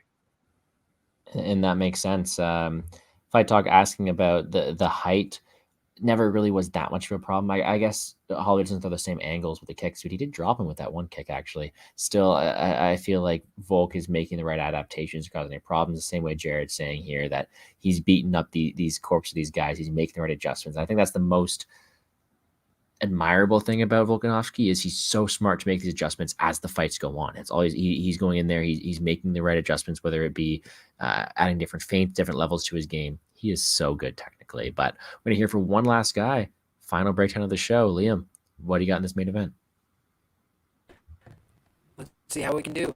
Yair Rodriguez is a dangerous fighter, and I think that I've been riding his winning streak here a little bit. You know, I had a small exposure against Josh Emmett, but I had some exposure on the KO. I actually called a flying knee in that fight, and then he lands the flying knee, falls to his back, and submits the guy. So I was devastated. But in any case, I feel like this is a winnable matchup for Yair, but it's a very difficult matchup. When I was looking back in the day, I've said for a long time that I thought Volk is the best in the sport. But if I'm saying it for a long time, that means eventually that time's going to come to an end. And it's not to say that his skills have diminished. It's just to say that he's continued to absorb damage. He's continued to take on the best challenges. Like you mentioned, took some damage in the Islam Makhachev fight, showed a lot of heart, showed a lot of toughness, a lot of grit, did a great job there. He's a great fighter. But this is a different matchup in terms of the danger factor on the feet. You know, Islam Makhachev's just not knocking out many guys with single shots. He's not hurting guys and making them second guess themselves. Guys don't want to get into ground exchanges with him. In this case, you know, Yair's starting to get better on the ground to make guys a little more weary of coming to the ground with him. His takedown defense is his biggest flaw because he's so wild and open with his striking that it leaves people opportunities to get in on his hips. But he's very athletic. He finds ways back to his feet. He creates submission opportunities. And he's also a guy that's ripping huge kicks to the body, big knees up the middle, shots that end fights. You know, he hit the jumping switch kick on Andre Fili. It changed your life. You know, it's like he's a guy that's very difficult to predict. And I think in this fight, he's got nothing to lose. You know, even though he's coming in with a championship belt, people expect him to lose here. You know, most people are thinking this is going to be easy work for the champ. And I do think the difference between Volk and a lot of other champions is he should still have a high level of motivation coming in for this fight. He's coming off of a fight where he thought he could have won the fight up a weight class. He thought he could have got that belt. He wants that fight back. So the way to get it is to win this fight and then bounce up to 155. But the other truth of this fight is that if he loses or wins here, he can move up to 155 and start a career anew. You know, he's still a very valuable title challenger. Even if he loses this fight, we know exactly what he just did to Islam Makhachev, took him to the brink. So he's still a very legit guy at 155. It's hard to balloon up and down. This is a guy who weighed as much as 200 and some odd pounds, and now he's got to come all the way back down to 145 after he just got to eat a little bit and feel good and do the whole camp up a weight. So I feel like that could take away from some of the skill building that he would normally be doing in this camp. I think the later the fight goes, the more opportunities Volk has to get on top and impose his will. He is a winner. He is a dominant fighter. He has an insane will. That's why he wins these fights. You look at it, he competes for every round, minute, position, everything. You don't get anything for free against a guy. But Yair will take from you. It doesn't matter who you are. Max Holloway, he took from him, right? Except Frank Yeager, who, by the way, that was a beautiful showing from him. So I don't know exactly what the problem is. I'll try and address it before the next stream. Sorry that the mic has sucked. To the people in the comments, I truly have tried my best, like 50 different things over here. But the bottom line for me on this fight is that I can't lay minus 400 against Yair Rodriguez, period, point blank. But I don't really feel compelled to go out and bet it with Yair at the plus 300 number. I missed plus 350. That was a number I felt where I was going to have to, you know, almost feel like my hand was forced. I'll wait and see what happens to this number. I do think there's a chance it could collapse and come down more, but I also think there's a chance the parlay money will start to roll in. There's a lot of big favorites on this card, right? Nobody's you know, not cognizant of that fact. A lot of big ones. Think about John Jones and Shevchenko, right? Two big favorites positioned at the top of the card, and all these other fights all along the way. It's all favorite, all the way on up. But what did they need? They needed one parlay buster to do it in for them. That's it. So everybody can't get every bet. And when you think about this fight card, I think a lot of people are going to say easy win for Volk, and he's going to make it to a lot of those parlays. And I think Yair Rodriguez is a dangerous guy to bet against at these odds, at these implied probabilities. You know, a punter's chance of about 15%, statistically speaking, based on the large sample sizes of information. When I look at a fight like this, I say to myself, wow, Yair Rodriguez is a guy who's got an above average puncher's chance. He's developing his ground game. He's young. He's hungry. He's very hard to finish and put away. You know, the only guy who did it was Frankie with a barrage of shots from the top position. So I just feel like this is going to be a war. I feel like it's going to be a very hard fight. We know that Volk is not a coward. He does not shy away from violent fights on the feet. That could be his demise here. So I think it's a great fight, and I'm expecting the under to be another potential look for me here. I think this is going to be a violent one, boys. I don't think Yair's going to fight in such a manner that this ends up going the distance. Personally, I think he's going to try and bring war to him, and you know, he might pay the price, right? Brian Ortega brought war to him, absolutely, and he paid the ultimate price at the end because when he got tired and fatigued from failure, Volk came on stronger and made him pay, and that could happen here too. But Yair's going to bring that same fire. So the last time I bet against Volk was Brian Ortega. I thought he was dangerous in every position, every phase of the fight, and Volk beat it out of him. How many times can he do that though? How many times can he go to the brink? This might be another time where he's got to call on some of that resolve. And the resolve may not be there. Chad Mendez got a piece of that. You know, Islam Makhachev got a piece of that. A lot of these guys have taken a small piece of that along the way. It's hard to be great. It's hard to be great for a long time. So the Volk, hands off to him, bow down to him, great resume, elite fighter, best pound for pound in the sport until proven otherwise. But Saturday night, Yair's taking a shot, and he's a dangerous guy. I like the breakdown, like the confidence in the other dog there. Yeah, I do think he's always dangerous. He put fear into my eye when I had Max Holloway parlayed up there. He made Holloway into a wrestler, and I think that these angles that he's showing is very threatening and very dangerous, but there is no one in the sport who's able to make more adaptations as the fight goes on, make more improvements, and really try to outclass his opponent. So although I am taking Volkanovski, he's not safe. He's no lock, as we like to say in this, and he is going to be in for a fun fight here. So, yeah, baby, Viva Mexico! It does cap off a very, very fun card there. So, Blood Diamond, maybe not the best training partner, but still, Yair's a one of a kind style in my eyes. So it is a fun one though. But guys, that's gonna do it for us here. We're 2 hours 21 minutes in. It's 1:30 on the East Coast, and we talked 14 fights. Who cares if the aliens are trying to get us? Who cares if Wizz's dance moves are scaring people away? We had, 45 of you guys in here at one point. I appreciate everybody for tuning in. Hit the like button down. Subscribe to the channel. Before we go, let's make Fight Talk happy here. Let's give a little parlay piece. One of your favorite, let's say your favorite fight you're looking forward to and your favorite parlay piece. We'll start with you, Wizz. What you got? All right. So a fight I'm looking forward to is Jalen Turner and Dan Hooker. That's just going to be fireworks. We already know it. And then parlay piece, Victor Petrino. And I'm going to drop the mic right there. I was going to say Petrino inside the distance too, so I won't steal that from you. I'm going to say fight to look forward to, Whitaker Duplessis, because it's going to be a hellacious beating until DDP tries to go for a Hail Mary. That's going to be a fun one there. Parlay piece, give me a guy who's not very safe in a parlay piece, not very safe at all. But all four of us agree on him, and I'm probably going to end up to the window against him. Give me Ribovic money line. Lou, what about yourself? I mean, I'm looking forward to the Bo Nickel fight, but for very different reasons. I'm going to say Lawler Price because really, like, I just love Robbie Lawler, man. Like, I've been watching the sport a long time. You know, like him, Matt Brown. Like, I love the dudes in there. Like, I'm sympathetic to the guys in their 40s. So, like, it's the last time we're going to get to see him.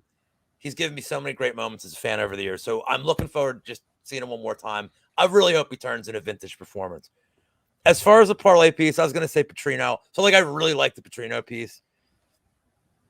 You know, this is a little juicy, but, like, any of the unders in the Menafield group fight. Like, if you want to do fight doesn't start round 3, you probably get it at, like, minus 200. Something like that. I think that's fine. Like, I think that's a good parlay piece. I don't think it's not going to play out like the first one. I think somebody's going to die. So, to me, that's the safest one. And, you know, or Simon Yambags at a 100% hit rate is probably the safest one. There we go. I love that one. And cap it off for us, Liam. What you got? Liam. I hate this card from a parlay perspective, but let's go Jalen Turner, the Tarantula. I hate to do it because Dan Hooker is a great fighter, but I think he's a little past his time. I think Jalen Turner is still coming into his own. I think he's a fighter on the rise. I think he's somebody to watch out for. And he's made me so much goddamn money that you'll just have to take it for what it is. And I like Jalen Turner this weekend. I think he gets it. Hey, I know a fire 4 Horsemen graphic is coming in from Fight Talk. That'll be good there. Appreciate all you guys. But we're going to go around here in a circle. I appreciate everybody for tuning in here. Very, very entertaining there. The mic was pretty entertaining too. Do I need a nap? I maybe need a nap too, but I wouldn't change a thing, guys. I love talking these fights. I'd stay up way past my bedtime to get these fights talking with you guys. And I always appreciate talking fights with the Horsemen, no matter the conditions. And this was a great card to do it. I appreciate everybody for tuning in.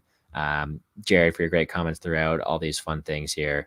Cole, it's good times. All right, let's pass it around. Wiz, I know you have not done your 1 minute predictions yet, have you? No, sir. A little bit of a schedule change. I'm going to start doing them on Thursdays now. Gives us a little bit more time to watch more tape. And then also if fights drop off, fights cancel, it's a lot better. So I'm moving them to Thursdays. So I'll be doing that tomorrow. All right. And I know I was the first ever inaugural guest there, but let everybody know what you got going on this week and where to find you. Yeah, of course. First and foremost, thank you, Gordo, for having me and the 2 gentlemen below us. Always a pleasure talking fights with you guys, and this is fun. We got to do it more often now that we got the band together. And yeah, you can find me on all platforms at WizzDoes. And yeah, I do a lot of videos and interviews with fighters. I do media for the PFL and other organizations, hopefully the UFC soon.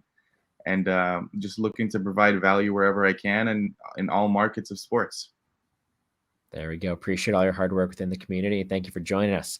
Liam, my friend, amidst the aliens, amidst everything, where can they find all your stuff? I know you had first look yesterday, which I'll be honest, I didn't catch yet because I didn't want to spoil any of your picks, but you usually got a couple of videos throughout the week. Let them know where they can find you. Absolutely. I have not earned your follow or subscribe tonight with my shitty fucking audio quality.